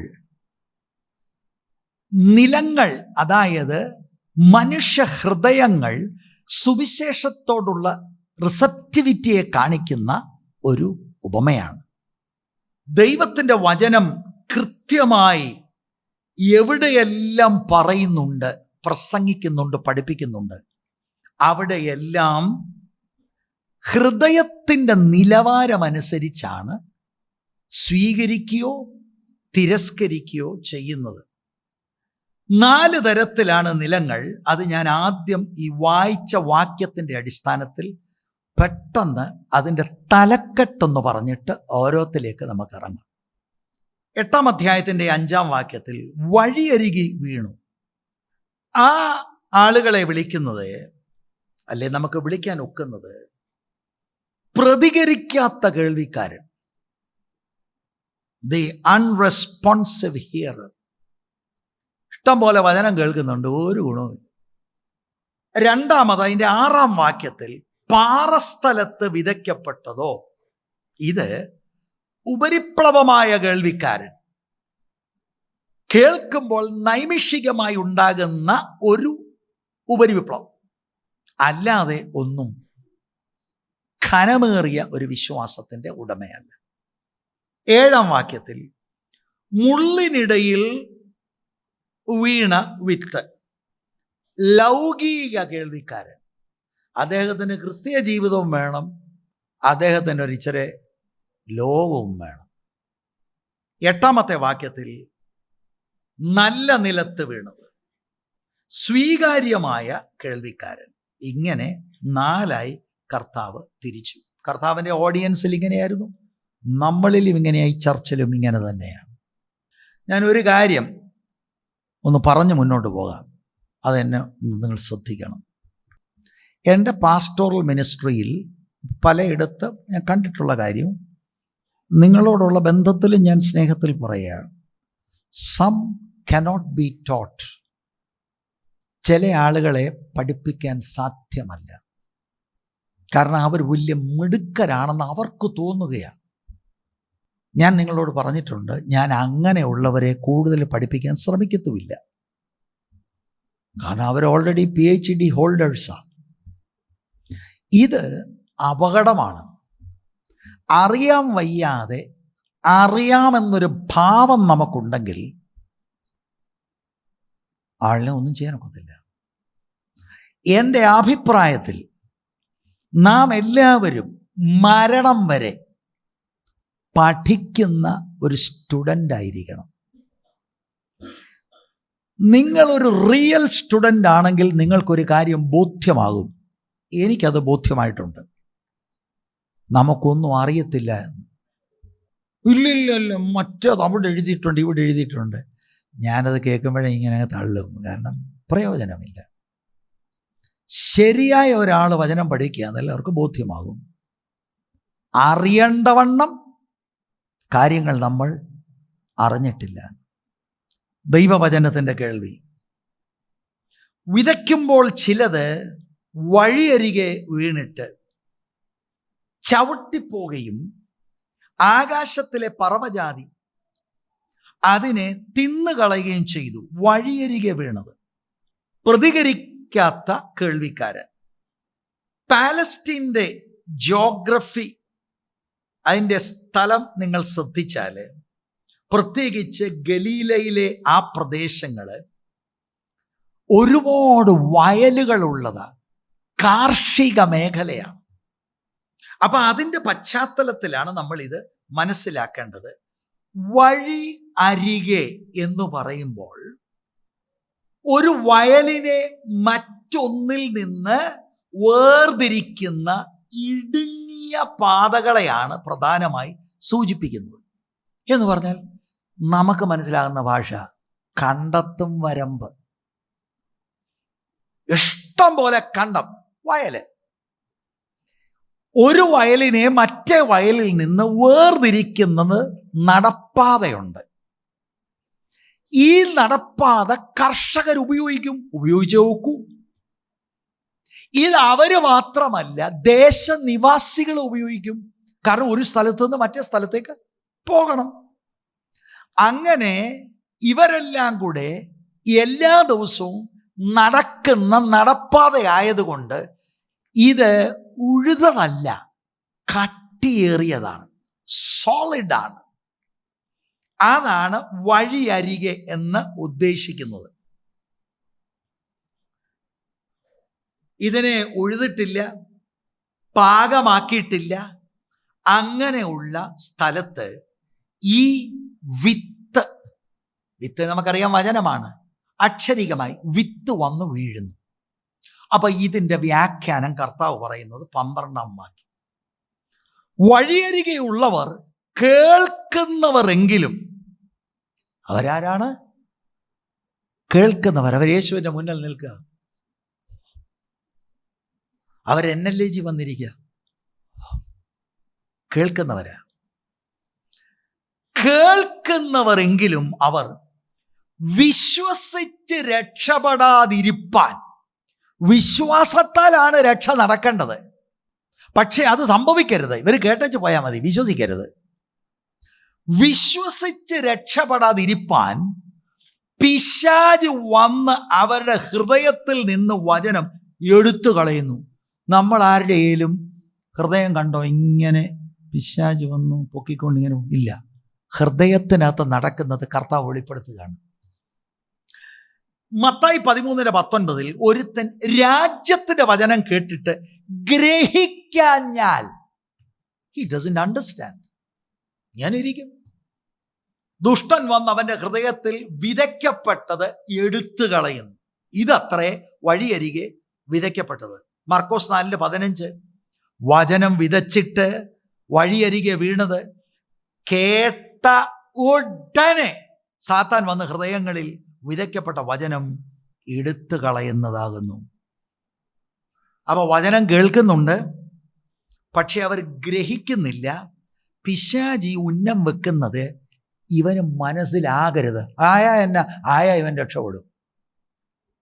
അങ്ങനെ ഒരു വിഭാഗം ക്രൈസ്തവ കോളത്തിലുണ്ട്, വേർപെട്ട സമൂഹത്തിലുണ്ട്, NLAGയിലുണ്ട്. നമ്മുടെ നിലവാരം, ഹൃദയത്തിൻ്റെ നില എങ്ങനെയാണെന്നുള്ളത് ശ്രദ്ധിക്കുക. ഏകാഗ്രതയില്ല, എനിക്കൊന്നും മനസ്സിലാകുന്നില്ല. You can ask God. എന്തിനാ അതിനകത്ത് ഡിസ്കറേജ്ഡ് ആകുന്നത്? ദൈവസന്നിധിയിൽ താഴ്മയോടെ, കർത്താവേ എനിക്ക് മനസ്സിലാകാൻ ആഗ്രഹം, save me from this attack of the devil. ദൈവം അത് ചെയ്യത്തില്ലേ? അപ്പൊ ആദ്യത്തെ തരം ഹൃദയം എന്ന് പറയുന്നത് ഇവര് കഠിനമായവരാണ്. ഇവർക്ക് നിസ്സംഗ മനോഭാവമുള്ളവരാണ്. ഇവർ ദൈവവചനത്തിന്റെ സത്യത്തിനെതിരെ ഇവരുടെ ഹൃദയം ഹാർഡൻഡ്. എന്താ പറയാന്, ഇത് നമുക്കൊരു വിഷയമല്ല. They have hardened their hearts. ആളുകൾ ഒത്തിരി ചവിട്ടി മെതിച്ച് കട്ടിയാക്കിയതുപോലെ ഇവർ സുവിശേഷത്തെ കേട്ടാൽ outright reject it. എന്തോന്ന് സുവിശേഷം? They are hardened. ഒരുത്തൻ രാജ്യത്തിന്റെ വചനം കേട്ടിട്ട്, എന്ന് പറഞ്ഞാൽ സുവിശേഷം കേട്ടിട്ട്, ദൈവത്തിന്റെ വചനം കേട്ടിട്ട് ഗ്രഹിക്കാഞ്ഞാൽ, കാരണം ഗ്രഹിച്ച് വിശ്വസിച്ചെങ്കിലേ ദൈവരാജ്യത്തിലേക്ക് പ്രവേശനമുള്ളൂ. പറയുന്ന സുവിശേഷം എന്താ? വിശ്വാസത്താൽ, കൃപയാൽ നിനക്ക് രക്ഷയുണ്ട്. കൃപയാലാണ്, യേശുക്രിസ്തുവിലുള്ള വിശ്വാസത്താലാണ്. പക്ഷെ വിശ്വസിക്കരുത്. So the devil constantly attacks this kind of people. അപ്പൊ ഇവിടെ ഞാൻ ആദ്യം സൂചിപ്പിച്ചതുപോലെ അതെന്താ? ഗോസ്പലിന് എന്തെങ്കിലും ഡെഫിഷ്യൻസി ഉണ്ടോ? നോ. ഗോസ്പൽ അതിൽ തന്നെ പൂർണ്ണമാണ്. ഗോസ്പലിന് ഒരു പ്രശ്നവുമില്ല. ഇതിന്റെ കാരണം അവരുടെ കഠിന ഹൃദയമാണ്. ദൈവിക കാര്യങ്ങൾ ഇഷ്ടമല്ല, ആത്മീക കാര്യത്തോട് നിസ്സംഗ മനോഭാവം. സുവിശേഷമെന്ന് കേട്ടാൽ തന്നെ അവർക്കൊരു വിഷയമല്ലത്. പലരുടെയും ചിന്ത 2025 ഈ മണ്ടത്തരമൊക്കെ പറഞ്ഞുകൊണ്ടിരിക്കുകയെന്നു. ഓ, അതാരാണ്? പണ്ഡിതൻ. പിന്നെന്തിനാ സഭയെ വന്ന് ഇരിക്കുന്നത്? ചാത്താ കുഴിച്ചിടണ്ടേ? പിള്ളേര് പ്രായമായി വരികയല്ലേ? They come and hear the word. പക്ഷെ അവരുടെ ഹൃദയത്തിനകത്തിലേക്ക് അത് പെനട്രേറ്റ് ചെയ്യുന്നില്ല. Absolutely stubborn. എന്ന കാര്യം, they love sin. പാപത്തെ അവർ സ്നേഹിക്കുന്നു, ഇരുട്ടിനെ സ്നേഹിക്കുന്നു. ദൈവത്തിന്റെ വചനം, ക്രിസ്തുവിനെ കുറിച്ചുള്ള സുവിശേഷം, they reject it. They are hardened. ഇങ്ങനെയുള്ളവരുടെ ഹൃദയം പാപത്താൽ പാക്റ്റാണ്, കഠിനപ്പെട്ടിരിക്കുകയാണ്. സ്വയ പരിശോധന നടന്നിട്ടില്ല, ദൈവത്തിന്റെ ആത്മാവിന്റെ കുത്തലേറ്റിട്ടില്ല. അവരെക്കുറിച്ച് തന്നെ വ്യക്തിപരമായി ഓണസ്റ്റായിട്ട് അവരൊന്ന് വിലയിരുത്തിയിട്ടില്ല. അവർക്കിപ്പോഴും പൊങ്ങച്ചോ, ഞങ്ങൾ വലിയ പുള്ളിയാണ്. ഇതിൻ്റെ ഒരു ഉത്തമ ഉദാഹരണം ഞാൻ ചിന്തിച്ചിട്ടുണ്ട്. ഞാനിപ്പോൾ ഒരു മെസ്സേജ് അത് സംബന്ധിച്ച് ഇങ്ങനെ എൻ്റെ മനസ്സിൽ ഉണ്ട്. ഞാൻ കുറച്ച് കുറിപ്പുകളൊക്കെ ഇങ്ങനെ ഉണ്ടാക്കി. കർത്താവായ യേശു ക്രിസ്തുവിൻ്റെ പരസ്യ ശുശ്രൂഷ സമയത്ത് ഇതിൻ്റെ ഉത്തമ ഉദാഹരണമാണ് the Pharisees and the scribes. നേരിട്ട് കർത്താവിൽ നിന്ന് കേൾക്കുക, പക്ഷെ കർത്താവിനെ പഠിപ്പിക്കാനുള്ള ജ്ഞാനമാണ് ഇവരുടെ ചിന്ത. യേശു ഒരിക്കൽ പറഞ്ഞു, മോശയും പ്രവാചകന്മാരും എന്നെ കുറിച്ചാണ് പറയുന്നത്. മശിയായ്ക്ക് വേണ്ടി കാത്തിരുന്ന ഇവർ അവരുടെ മുൻപിൽ സാക്ഷാൽ മശിയ വന്നപ്പോൾ അവർ പറയാണ്, ബേൽസിബൂബിനെ കൊണ്ടാണ് ശുശ്രൂഷിക്കുന്നത്, നീ ഒരു ശമരിയനാണ്. What is this? They just don't understand. അവർ സത്യത്തിനെതിരെ അവരുടെ മനസ്സ് അടച്ചു കളഞ്ഞു. ഈ ആളുകൾ വചനം കേൾക്കുന്നുണ്ട്, പക്ഷേ പെട്ടെന്ന് പിശാച് ആക്ടിവേറ്റായി ഇവരുടെ ഹൃദയത്തിൽ നിന്ന് ഇത് എടുത്തോണ്ട് പോകും. ശ്രദ്ധിച്ച് കേൾക്കണം. ഇവർ സഭയിലിരിക്കും, ഇവർക്ക് യേശു എന്ന് പറഞ്ഞു കഴിഞ്ഞാൽ ഓഹോ സ്തോത്രം, ഓ സ്തോത്രം. എബി പാസ്റ്റർ എന്ന് പറഞ്ഞാലോ, ഒയ്യോ സ്തോത്രം, ഇന്നലെയും പാസ്റ്റർ ഞങ്ങളുടെ കൂടെ, ഓ സ്തോത്രം. പാസ്റ്ററെ ഇഷ്ടമാ, കർത്താവിനെ ഇഷ്ടമാ, വചനം കേൾക്കത്തില്ല. They have shut their heart. സ്തോത്രം. ഇങ്ങനെയുള്ള ആളുകൾ ദൈവസഭകളിൽ ഇരിക്കുന്നു. ഒരുപാട് ദൈവത്തിൻ്റെ വചനം അവർ കേൾക്കുന്നു. അപ്പൊ ഇങ്ങനെയുള്ള ആളുകളുടെ തലച്ചോറിനകത്തൂടെ എന്തുവാ പോകുന്നത്? ഇങ്ങനെയുള്ള ആളുകളുടെ അറിഞ്ഞുകൂടാ, നമുക്കറിയത്തില്ല. എടാ, വൈകിട്ട് ഇന്ത്യയും പാകിസ്ഥാനോട് കളിക്കുന്നുണ്ടായിരുന്നു. എന്താ ഇവിടെ പറയുന്നത്? യേശു രണ്ടാമത് വരുന്നു, അല്ലെങ്കിൽ പാരബിൾ ഓഫ് ദ സോയിൽ. തലയ്ക്കകത്ത് എന്തുവാ? തലയ്ക്കകത്ത് അവൻ റീപ്ലേ ഇങ്ങനെ നടക്കുക. ആരായിരിക്കും ജയിക്കുന്നത്? കോഹ്ലി കളിക്കുമെന്നാ തോന്നുന്നു ഈ പ്രാവശ്യം. ചെറിയൊരു ഇഞ്ചുറി ഉള്ളു, സാരമില്ല. വചനം കേൾക്കുന്നുണ്ടോ? കേൾക്കുന്ന റേഞ്ചിലാ. ഹൃദയത്തിലേക്ക് വരുന്നുണ്ടോ? നോ. വേറെ ചിലർക്ക് ഭയങ്കര വിഷയം, വഖഫിന്റെ നിയമങ്ങൾ. എന്താണ് ഇവിടെ പ്രസംഗിക്കുന്നത്? സ്തോത്രം. ഞാൻ പറയാൻ പോകുന്നത് നിങ്ങൾ ശ്രദ്ധിക്കണം. ദൈവത്തിൻ്റെ വചനം ഇവരുടെ ഉള്ളിലേക്ക് പ്രവേശിക്കാതെ, അവരുടെ കാതുകളിൽ ഇത് മുഴങ്ങുന്നുണ്ട്, ഉള്ളിലേക്ക് പ്രവേശിക്കാതെ പിശാച് വന്ന് വിതയ്ക്കപ്പെട്ട ഈ വിത്തിനെ പൊക്കിക്കൊണ്ടു പോകുന്നു. അത് വളരെ പ്രായോഗിക തലത്തിൽ ഞാനൊന്ന് പറയാൻ താല്പര്യപ്പെടുകയാണ്. യോഗത്തിലെല്ലാം ഇപ്പം എല്ലാം എഴുതിയെടുത്തത് എന്താ? പാരബിൾ. പാരബിൾ എന്ന് പറഞ്ഞാൽ പരബൊളേ എന്നാണ് അതിൻ്റെ ഗ്രീക്ക്. അങ്ങോട്ട് ഇറങ്ങിയപ്പോൾ സ്തോത്രം, കൈയൊക്കെ കൂടുതൽ ആരാണ്ടൊരു ജോക്കടിച്ചു, അമ്മ തമാശു, സ്തോത്രം, പ്രൈസല്ലോട്. പോകുന്ന വഴിക്ക് ഇത് എന്തുവാ എല്ലാം മറന്നു. മറ്റോൻ പൊക്കിക്കൊണ്ട് പോയി. വേറെ ഒരാളിനോട് ആരാണ്ട് ഇറങ്ങിയപ്പോൾ പറഞ്ഞു, എന്താ പറഞ്ഞു? വൈകിട്ടൊന്ന് കാണണേ, നമ്മളെ ഡിന്നർ ഞങ്ങളുടെ വീട്ടിലാണ് കേട്ടോ. ഡിന്നർ, സ്തോത്രം സ്തോത്രം സ്തോത്രം. വീട്ടിൽ പോകാൻ തോന്നുന്നില്ല, അങ്ങ് ഡിന്നർ. ബാക്കിയെല്ലാം കഴിഞ്ഞു. കണ്ടോ? അറ്റൻഷൻ മുഴുവൻ ഡൈവേർട്ടഡായി, ഡിസ്ട്രാക്റ്റഡായി. ഇതൊന്ന് ധ്യാനിച്ച് ഇതൊന്ന് ഉൾക്കൊള്ളാനൊക്കത്തില്ല. വേറെ അങ്ങോട്ട് ഇറങ്ങിയപ്പോൾ, നീ അറിഞ്ഞായിരുന്നോടീ? എന്തുവാടീ? എന്തേലും ഒരു നുണ പോലെ സുഖം വേറെ വല്ലതും ഉണ്ടോ? പറഞ്ഞേടി. എന്നിട്ട് ആശ്വാസം എന്താ? ഞാനൊന്നും പറഞ്ഞില്ല, അവൾ ഇങ്ങോട്ട് വന്ന് പറഞ്ഞതാ. കണ്ടോ? വചനം എന്തിയെ വചനം? കുഞ്ഞപ്പം പൊക്കിക്കൊണ്ട് പോയി. അതൊന്നും അല്ല വിഷയം. Hard and soil. ഞാൻ പ്രാക്ടിക്കൽ നിലയിലാണ് നിങ്ങളോട് പറഞ്ഞത്. ചിലർക്ക് ബിസിനസ്സാണ്. ഇവിടെ വന്ന് എന്താ LIC, വേറെ ഒരു സംഭവം ഉണ്ടല്ലോ, ആംവേ കച്ചവടം, LIC കച്ചവടം, ഇതെല്ലാം കൂടി ഇവിടെ നടത്താം. വേറെ പണിക്ക് പോകണം കേട്ടോ. ദൈവസഭയിൽ ഈ പരിപാടിയുമായിട്ട് വന്നേക്കല്ലോ, ഉള്ള കാര്യം ഞാൻ പറഞ്ഞേക്കാം. സ്തോത്രം.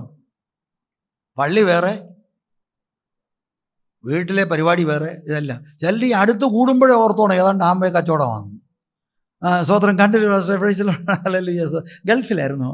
എല്ലാം എന്തോ കച്ചവടമാണ് ഇത്. വചനം എന്തിയേ? എന്തിനാണ് ഈ വചനം പറഞ്ഞത്? ഇതാണ് ഒരു ഹൃദയ നിലവാരം. Why are you here in the church? Some really don't know why they are in the church. Did you hear the word? Yes, I did. Did you sleep? No, I did not. Oh, what did he preach? I don't know. അതെന്താ? Carried away by either a gossip or a joke,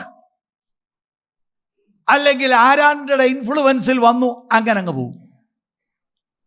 പിശാചിന്റെ പ്രവർത്തനം കൊച്ചമ്മേ മനസ്സിലാക്ക്. നീ കൊച്ചമ്മ ആരാന്ന?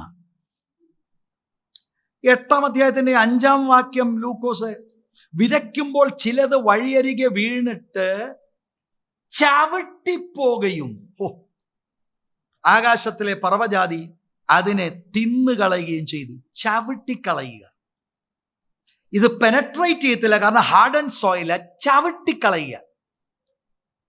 പറവകൾ മാനസാന്തരപ്പെടാതെ വണ്ണം ഇതിനെ പൊക്കിക്കൊണ്ടുപോകുക. ഇനി വേറെ ഒരു രീതിയൂടെ പറയാം. എന്തുകൊണ്ടാണ് കേൾക്കുന്നുണ്ട് ഗുണകരമാകത്തില്ല? മറ്റൊരു കാര്യം, ഞാനിപ്പോൾ പറഞ്ഞത് ആദ്യം പറഞ്ഞ കുറെ പ്രായോഗിക കാര്യങ്ങളാണ്. മറ്റൊരു കാര്യം, ദുരുപദേശകരും ഉപദേശ പിശകുകൾ ഇങ്ങനെയൊക്കെ, ഞാൻ ഫേസ്ബുക്കിൽ കണ്ടായിരുന്നു, മറ്റേത് കണ്ടായിരുന്നു, ഇത് കണ്ടായിരുന്നു, അത് കണ്ടായിരുന്നു, ഓ എന്ത് വരുന്നടി, നിനക്ക് ഞാൻ ഇട്ടുതരാം കേട്ടോ. നിന്റെ ഈ ഇടിയിൽ ഇത് നിർത്തിവെക്ക്. ആളുകളെ കൂടെ തെറ്റിപ്പിക്കുന്ന കുറെ പരിപാടികളാണ്. Stop all this nonsense. വചനവിരുദ്ധമായ കാര്യങ്ങൾ അങ്ങോട്ടും ഇങ്ങോട്ടും വാട്സാപ്പിൽ ഷെയർ ചെയ്ത് ഇട്ട് ആളുകളെ കൂടെ ദുരുപദേശം കയറി കൊത്തിക്കുക. അങ്ങനെയാണ് ജീവിക്കാൻ പോലെ ഇറങ്ങിയ ചിലതിൻ്റെ ഹൃദയത്തെ കഠിനമാക്കിയത്. None of your business. 2, ചിലർക്ക് ഭയമാണ്. ഞാനൊരു തീരുമാനം അങ്ങ് എടുത്താൽ അവർക്കെന്തോ തോന്നും, അവൻ എന്തോ തോന്നും, ഉപ്പാപ്പൻ എന്തോ തോന്നും, അമ്മാച്ചൻ എന്തോ തോന്നും. പിശാച് ചില ഭയങ്ങളിട്ട് ആത്മീകമായ പുരോഗതിയെ തടസ്സപ്പെടുത്തും. മറ്റു ചിലർക്ക് നിഗളമാണ്, എന്നെ കവച്ച് വേറൊരാളില്ല. ഇങ്ങനെ ഒരുപാട് തന്ത്രങ്ങളാണ് പിശാച് മെയ്യുന്നത്. അതിലെ ഒരു വളരെ പ്രധാനപ്പെട്ട തന്ത്രമാണ്. ഈ പറയുന്ന പോലെ വലിയ ഭാവിയൊന്നുമല്ല ഞാൻ. ഏതായാലും ചാക്കോച്ചനെക്കാട്ടിലും നല്ല പോലൊക്കെ ഞാൻ ജീവിക്കുന്നത് കണ്ടോ. പിശാചിൻ്റെ ഒരു തന്ത്രമാണ്. ഗുണപ്പെടരുത്, ഗ്രഹിച്ച് ഗുണപ്പെടരുത്. സാത്താൻ സംശയം, മുൻവിധി, ശാഠ്യം, നീട്ടിവെക്കൽ, ലോകസ്നേഹം, പാപസ്നേഹം, ആ തന്ത്രങ്ങളുടെ എല്ലാം സംയോജനം ഉപയോഗിച്ചാണ് ഈ ആളുകളിൽ വചനം പ്രവർത്തിക്കാതെ വണ്ണം അവരെ ഷട്ട് ഔട്ട് ചെയ്യുന്നു. ഞാനേ ദൈവങ്ങളോടൊരു കാര്യം പറയാം കേട്ടോ. എല്ലാവരെയും വിവേചിക്കണം. എല്ലാവരെയും. അടുത്ത് കൂടുന്നത് എന്തിനാ? ഹൃദയം കാണാനുള്ള കൃപ വേണം. ഈ 2-3 കുടുംബങ്ങൾ തമ്മിലൊരു പ്രത്യേക സ്നേഹം. അത് ഈ പ്രത്യേക സ്നേഹം. ഞങ്ങൾ ഒരുമിച്ച് തേക്കടി വരെ പോവാ. തേക്കടി. എന്നിട്ട് കുമളി വഴി. ഇതെല്ലാം ഉണ്ടല്ലോ, ശ്രദ്ധിക്കേണ്ട കേസുകളാണ്. മനസ്സിലായോ? സ്തോത്രം. ഇവിടെയാണ് അനാവശ്യ ഫിറ്റിങ്ങുകളും ചിരികളും തമാശകളും വന്ന് ദൈവസഭയ്ക്ക് തന്നെ വിപരീതമായി വരുന്നത്. ഞാൻ സഹോദരന്മാരോടൊരു കാര്യം പറയാം. ഞാനൊരു സഭാപാസ്റ്ററായതുകൊണ്ട് ഇതൊക്കെ പറഞ്ഞേ ഉള്ളൂ. സഹോദരന്മാരെ, നിങ്ങൾ മിടുക്കരാകണം. നമ്മളെ ഉണ്ടല്ലോ മുന്നേ നിർത്തി നമ്മളെ കൊണ്ട് പല കാര്യം പറയിപ്പിക്കും പലരും. സഹോദരന്മാർ വളരെ വാച്ച്ഫുൾ ആയിരിക്കണം. കരഞ്ഞു കാണിക്കും, ഇമോഷണൽ മാനിപ്പുലേഷൻ നടത്തും. വളരെ അലർട്ടായിരിക്കണം. എല്ലാവരുമായിട്ട് സ്നേഹം വേണം, എല്ലാവരുമായിട്ട് വേണം. പരിധിക്കപ്പുറമൊന്നുമില്ല. അത് ക്രിസ്തീയ സ്നേഹമാണ് വേണ്ടത്. മനസ്സിലായോ? ക്രിസ്തീയ സ്നേഹം, പരിജ്ഞാനമുള്ള സ്നേഹമാണ്. സബ് ലോഗ് ഖാമോഷ് ഹോ ഗയാ, ബോലോ പ്രഭു യീശു മസീഹ് കി. ഇപ്പൊ യോഗം കഴിഞ്ഞപ്പോൾ ആരാണ്ട് പുള്ളിയോട് ഏതാണ്ട് പറഞ്ഞതാ. എനിക്ക് പറയാനൊരു നിയോഗം വന്നുകൊണ്ട് ഞാൻ പറഞ്ഞതാ. തേക്കടി ക്യാൻസലായി. സ്തോത്രം, പ്രൈസ് ദി ലോർഡ്. കഠിനപ്പെട്ട ഹൃദയം, അതിനൊരുപാട് കാരണമുണ്ട്. അവര് ഗ്രഹിച്ച് വിശ്വസിച്ച് രക്ഷപ്പെടാതെ വണ്ണം പിശാചിന്റെ പ്രവർത്തനമാണ്. ആ വിത്തിനകത്ത് ജീവനുണ്ട്. അവർ വിശ്വസിച്ചാൽ അവരിലേക്ക് ആ ദൈവത്തിൻ്റെ ജീവൻ വ്യാപരിക്കും. അപ്പോൾ പിശാചിന്റെ തന്ത്രം എന്താ? Car തരാതിരിക്കുന്നതല്ല. that you must not be saved, you must not come into the kingdom of God. ഇതാണ് ഒന്നാമത്തെ. 8-ാം അധ്യായത്തിന്റെ 12-ാം വാക്യം കൂടെ നോക്കി. വഴിയരികെ ഉള്ളവർ കേൾക്കുന്നവരെങ്കിലും അവർ വിശ്വസിച്ച് രക്ഷപ്പെടാതിരിപ്പാൻ പിശാച് വന്ന് അവരുടെ ഹൃദയത്തിൽ നിന്ന് വചനം എടുത്തു കളയുന്നു. അത് നമ്മുടെ മക്കളെല്ലാം ഓർത്തോണം, മാതാപിതാക്കൾ ഇത് ഓർക്കണം. വിശ്വസിക്കാതെ ആത്മരക്ഷയില്ല, മറ്റൊരുത്തരിലും രക്ഷയില്ല. നാം രക്ഷിക്കപ്പെടുവാൻ ആകാശത്തിന്റെ കീഴിൽ മനുഷ്യരുടെ ഇടയിൽ നൽകപ്പെട്ട ഒറ്റ നാമമേ ഉള്ളൂ. By believing in the gospel, by believing in Jesus. Believe ചെയ്യാതെ വണ്ണം വചനത്തിന്റെ സത്ത് മാറ്റിക്കളയും. I will tell you, many of us have not believed. ഞാൻ ഈസിയായിട്ട് ഈ പെരുമാറ്റം കാണുമ്പോൾ എനിക്കറിയാം, പക്ഷെ പറയാനൊക്കത്തില്ല. സുവിശേഷം വിശ്വസിക്കാതിരുന്നാൽ എന്തു പറ്റും? Finally your soul will be damned. നരകത്തിപ്പോവും. വചനം കേട്ടല്ലോ, കേട്ടു, ഹാർഡൻ യുവർ ഹാർട്ട്. മറ്റ് പല കാര്യങ്ങളായിരുന്നു ഏറ്റവും പ്രധാനം. സുവിശേഷം വിശ്വസിച്ചില്ല, പക്ഷെ സുവിശേഷത്തിന്റെ റെഫറൻസ് അറിയാം. ജോൺ 3:16 കാണാതറിയാം. കാണാറിഞ്ഞുകൊണ്ട് തന്നെ ഞാൻ നിങ്ങളോട് ഒരിക്കൽ പറഞ്ഞിട്ടുണ്ട്, ബൈബിള് മുഴുവൻ ഏകദേശം പഴയ നിയമവും ബൈബിള് മുഴുവൻ കാണാതെ പറയുന്ന ഒരു മനുഷ്യനെ ഒരിക്കലൊരു ബൈബിൾ സ്കോളർ യെരുശലേമിൽ കണ്ടു. അയാളൊന്ന് ചെക്ക് ചെയ്യാനായിട്ട് അയാൾ പറഞ്ഞു, ഞാനെന്നാ ചോദിക്കട്ടെ എന്ന് കാണാം. പുള്ളി പറഞ്ഞു, എവിടുന്ന സ്ഥലം പറഞ്ഞാൽ മതി, ഞാനവിടെ കാണാൻ പറഞ്ഞോളൂ. ഞാൻ പറഞ്ഞു, സങ്കീർത്തനത്തിൽ നിന്ന് പറയാൻ. അടുത്ത 1-2 മണിക്കൂർ സങ്കീർത്തനം ചൊല്ലുക. കുറച്ച് കഴിഞ്ഞപ്പോൾ പുള്ളി പറഞ്ഞു, ഇനിയും പറയണ്ട. കൺവിൻസ്ഡായി ഇദ്ദേഹത്തിന് മൂലഭാഷയിൽ, പുതിയ നിയമമാ ഗ്രീക്കിൽ, പഴയ നിയമം ഹീബ്രു ലാംഗ്വേജ്, കൺവിൻസ്ഡായി. പിന്നീട് അദ്ദേഹം അറിഞ്ഞ ആൾ എത്തിസ്റ്റാ, നിരീശ്വരവാദി. ബൈബിള് കാണാതെ പറഞ്ഞു ഒരു നല്ല ഭാഗം. അതിനകത്തൊന്നും ഒരു കാര്യമില്ല പ്രിയരെ. പിന്നെ ഇവിടെ കുറേ ആളുകൾ വേണ്ട ട്രോഫി കൊടുക്കുന്നു. ട്രോഫി ഞങ്ങളുടെ വീട്ടിൽ മുഴുവൻ ട്രോഫിയാണ്. എന്താ കിട്ടാനാണ് ട്രോഫി? 5 നയപ്പൈസയുടെ വിലയുണ്ടോ? പിന്നെ റോളിംഗ് ട്രോഫി എന്ന് പറഞ്ഞാൽ ഇങ്ങനെ കറങ്ങിക്കൊണ്ടിരിക്കുന്നു. എന്താ വന്ന റോളിംഗ് ട്രോഫി? സുവിശേഷം വിശ്വസിക്കാതെ ഈ ഇടപെട്ട് ഈ കുഞ്ഞിൻ്റെ, ഈ പ്രായമുള്ള അമ്മയുടെ അപ്പൻ്റെ ഹൃദയത്തിൽ നിന്ന് ഈ വശീകരിച്ചത് ആരാണ്? ഇരുട്ടിന്റെ വ്യാപാരം, പിശാച്. കർത്താവ് വെളിപ്പെടുത്തുകയാണ്, അങ്ങനെയാണ് ചില ഹൃദയം ഇവിടെ ഉണ്ട്. You heard the gospel for 10 years, 20 years. എന്തു പറ്റി? ആത്മീക വേഷം കെട്ടിട്ട് കാര്യമില്ല. Do you believe the gospel? Believe ചെയ്തായിരുന്നെങ്കിൽ ജീവിതം മാറിയനെ. വഴിയരികിൽ വീണത്. 2, 6-ാം വാക്യം. മറ്റ് ചിലത് പാറമേൽ വീണ് മുളച്ച് നനവില്ലായികയാൽ ഉണങ്ങിപ്പോയി. മുളച്ചതാകട്ടോ, പക്ഷെ പിന്നീട് ഉണങ്ങിപ്പോയി. വ്യാഖ്യാനം 13-ാം വാക്യം. പാറമേലുള്ളവരോ കേൾക്കുമ്പോൾ വചനം സന്തോഷത്തോടെ കൈക്കൊള്ളുന്നവർ. ആദ്യത്തെ കൂട്ടരെ പോലെയല്ല. ആദ്യത്തെ കൂട്ടർ നിസ്സംഗമനോ, എനിക്ക് എന്താ കേടാ, ഇതങ്ങനല്ല. കേട്ടപ്പോൾ തന്നെ എനിക്ക് ഏതാണ്ട് പോലെ തോന്നി. നിനക്ക് എന്നെ തോന്നി? പെട്ടെന്നൊരു ഉപരിപ്ലവ ഇളക്കം. അവർക്ക് ഫീലിങ്സ് ആണ്, ഇമോഷണലാണ്. വചനം സന്തോഷത്തോടെ കൈക്കൊള്ളുന്നവരെങ്കിലും അവർക്ക് വേരില്ല. അവർ തൽക്കാലം വിശ്വസിക്കുകയും, അങ്ങനൊരു വിശ്വാസമുണ്ടോ? Four A time.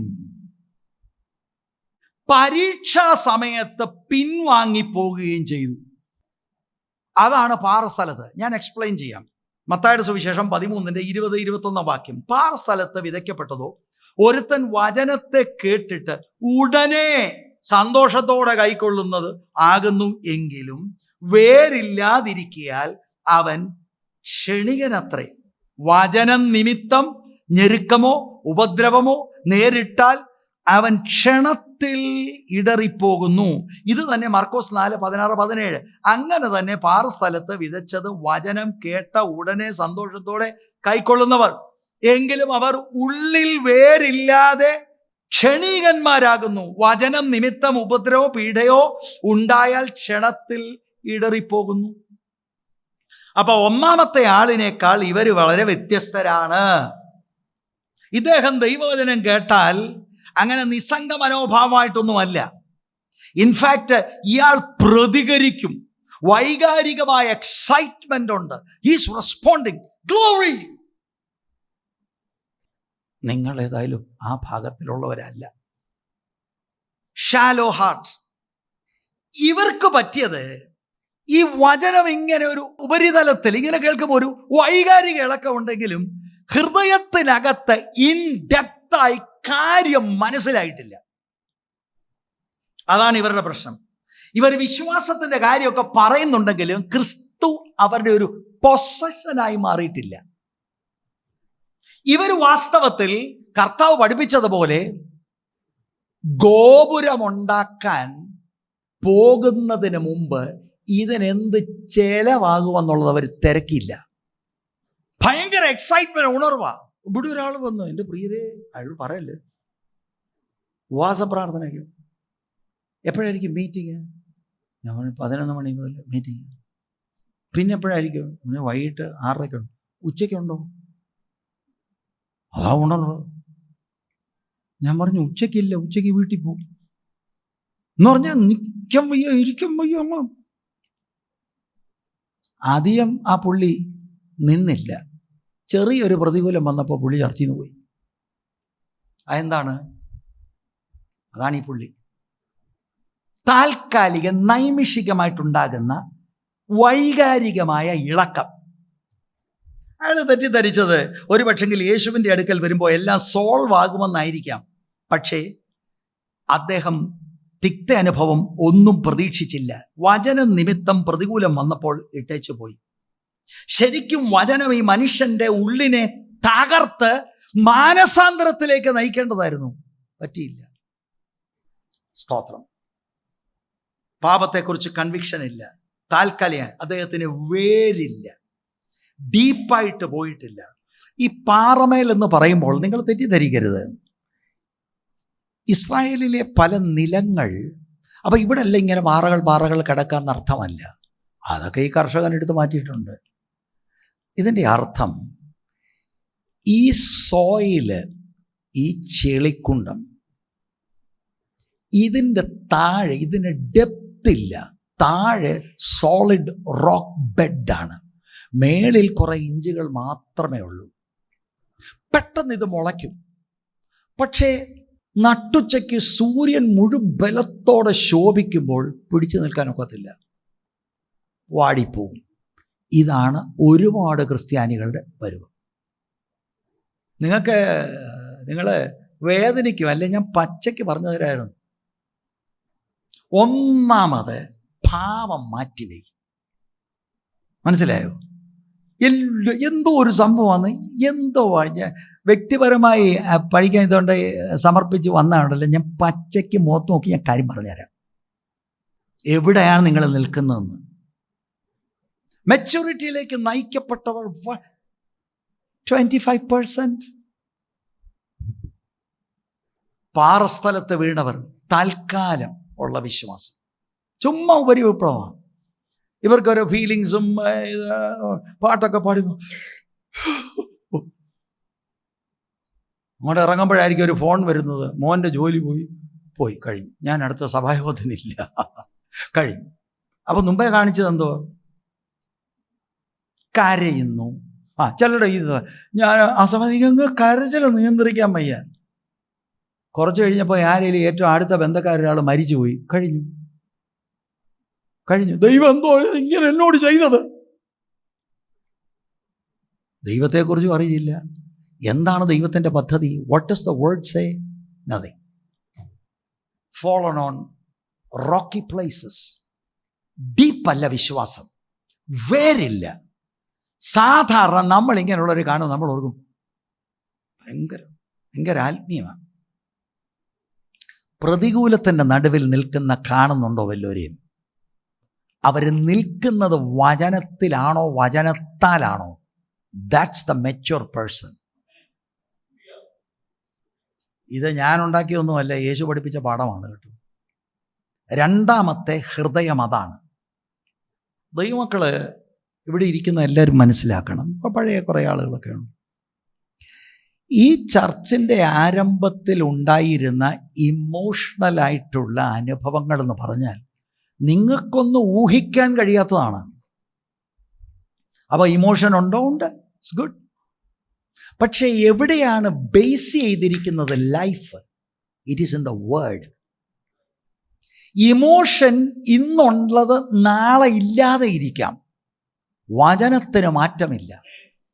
നമ്മുടെ ക്രിസ്തീയ ജീവിതം അരക്കിട്ടുറയ്ക്കേണ്ടത് not on our feelings, not on our emotions. എനിക്ക് കർത്താവ് ഇവിടെ ഉണ്ട് കേട്ടോ, ഞാൻ അങ്ങ് അനുഭവിക്കുക. അനുഭവിക്കുന്നുണ്ട് പലരും, പ്രൈസ് ഗോഡ്.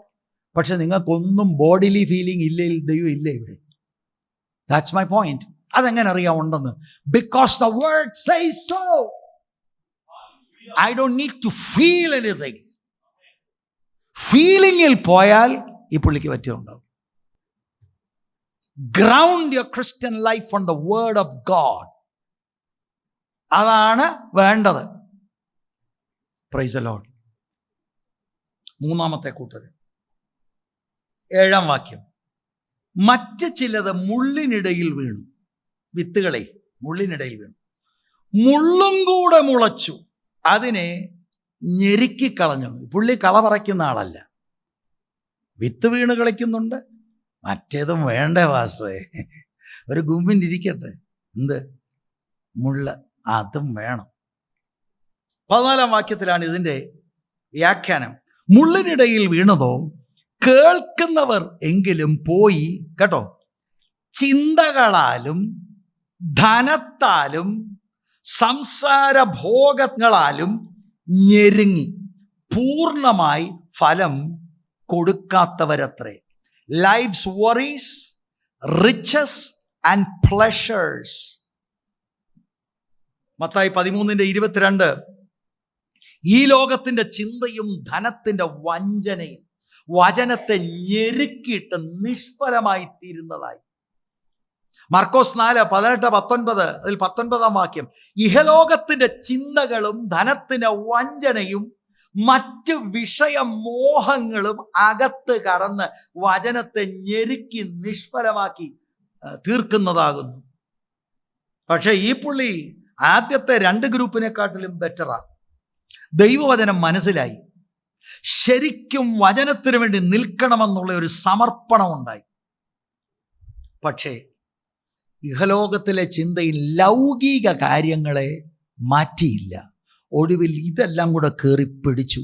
വചനം ഫലവത്തായി വന്നില്ല, മെച്യൂരിറ്റിയിലേക്ക് ആൾ വന്നില്ല. ഇതാവുന്ന മൂന്നാമത്തെ ഹൃദയത്തിൻ്റെ നിലവാരം. ഇയാൾ കള പറിക്കത്തില്ല എന്ന് പറഞ്ഞാൽ ഒരിക്കലും മാനസാന്തരപ്പെടത്തില്ല.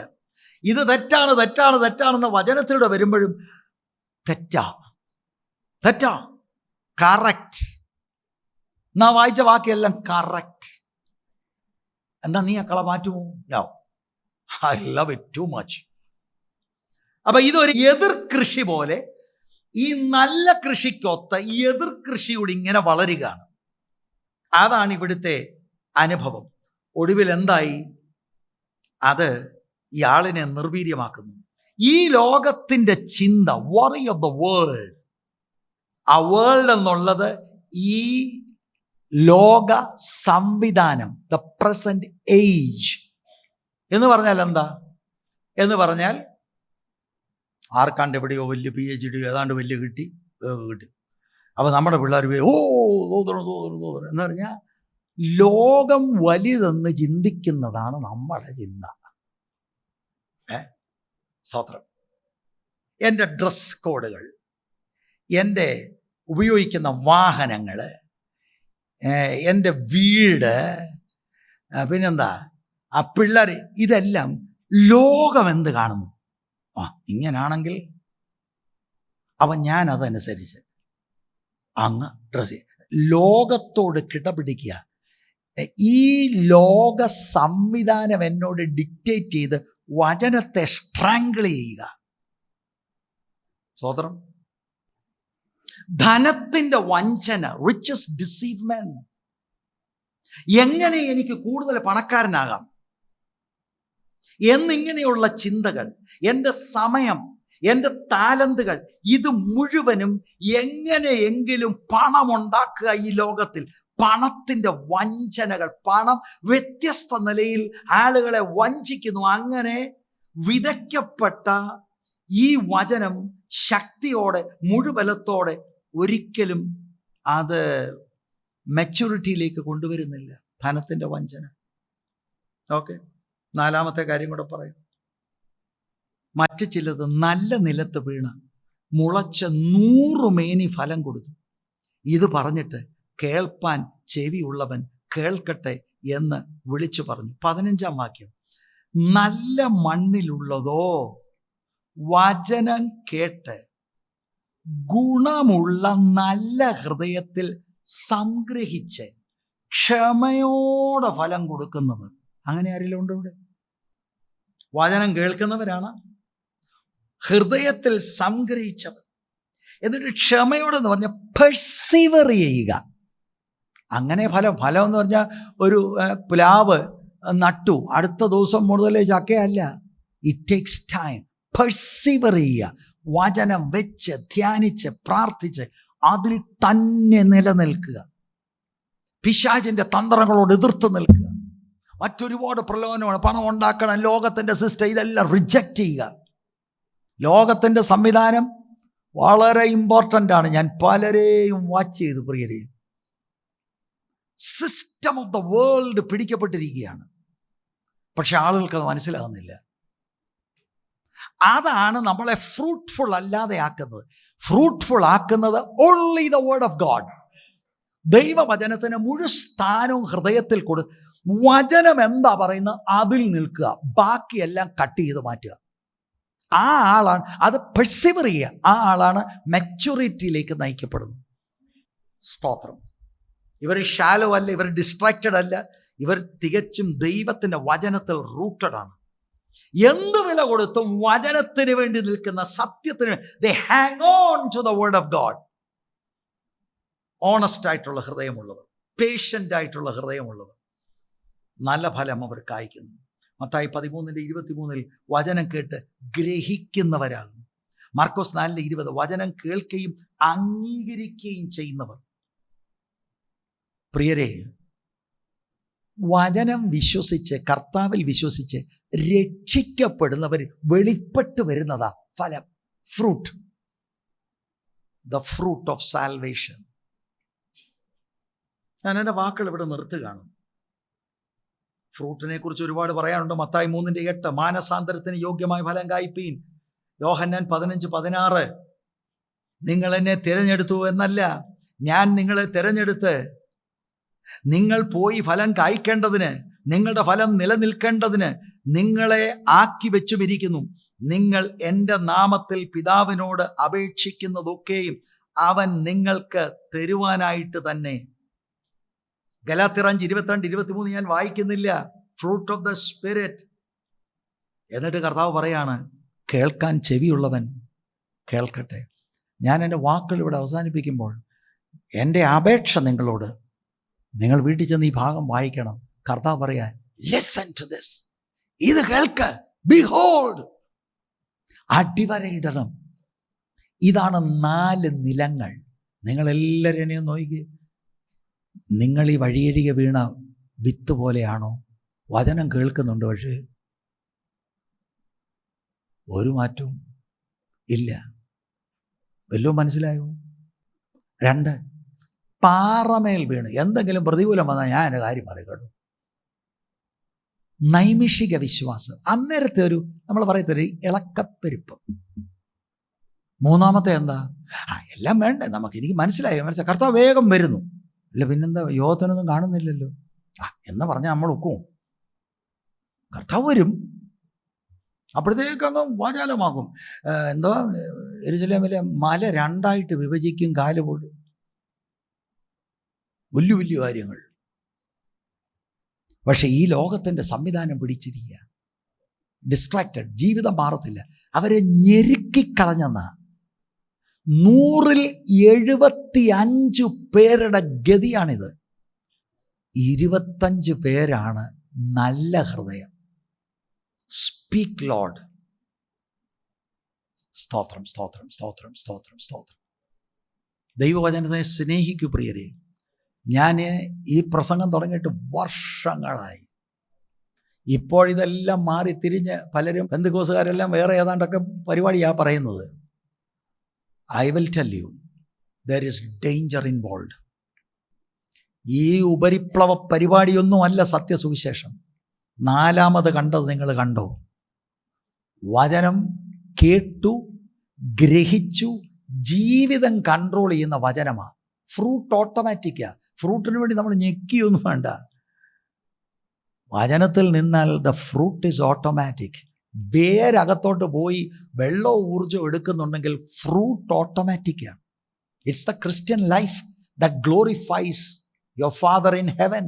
അതല്ലേ ജോൺ 15:8 പറയുന്നത്? പിതാവ് മഹത്വം എടുക്കുന്ന കൂട്ടുകെട്ടുകൾ സൂക്ഷിക്കുക കേട്ടോ. കൂട്ടുകെട്ടുകൾ സൂക്ഷിക്കുക. ഓരോരുത്തരും അടുക്കുന്നത് എന്തിനാണെന്ന് വിവേചിക്കുക. കണ്ണുകൾ അടയ്ക്കാം.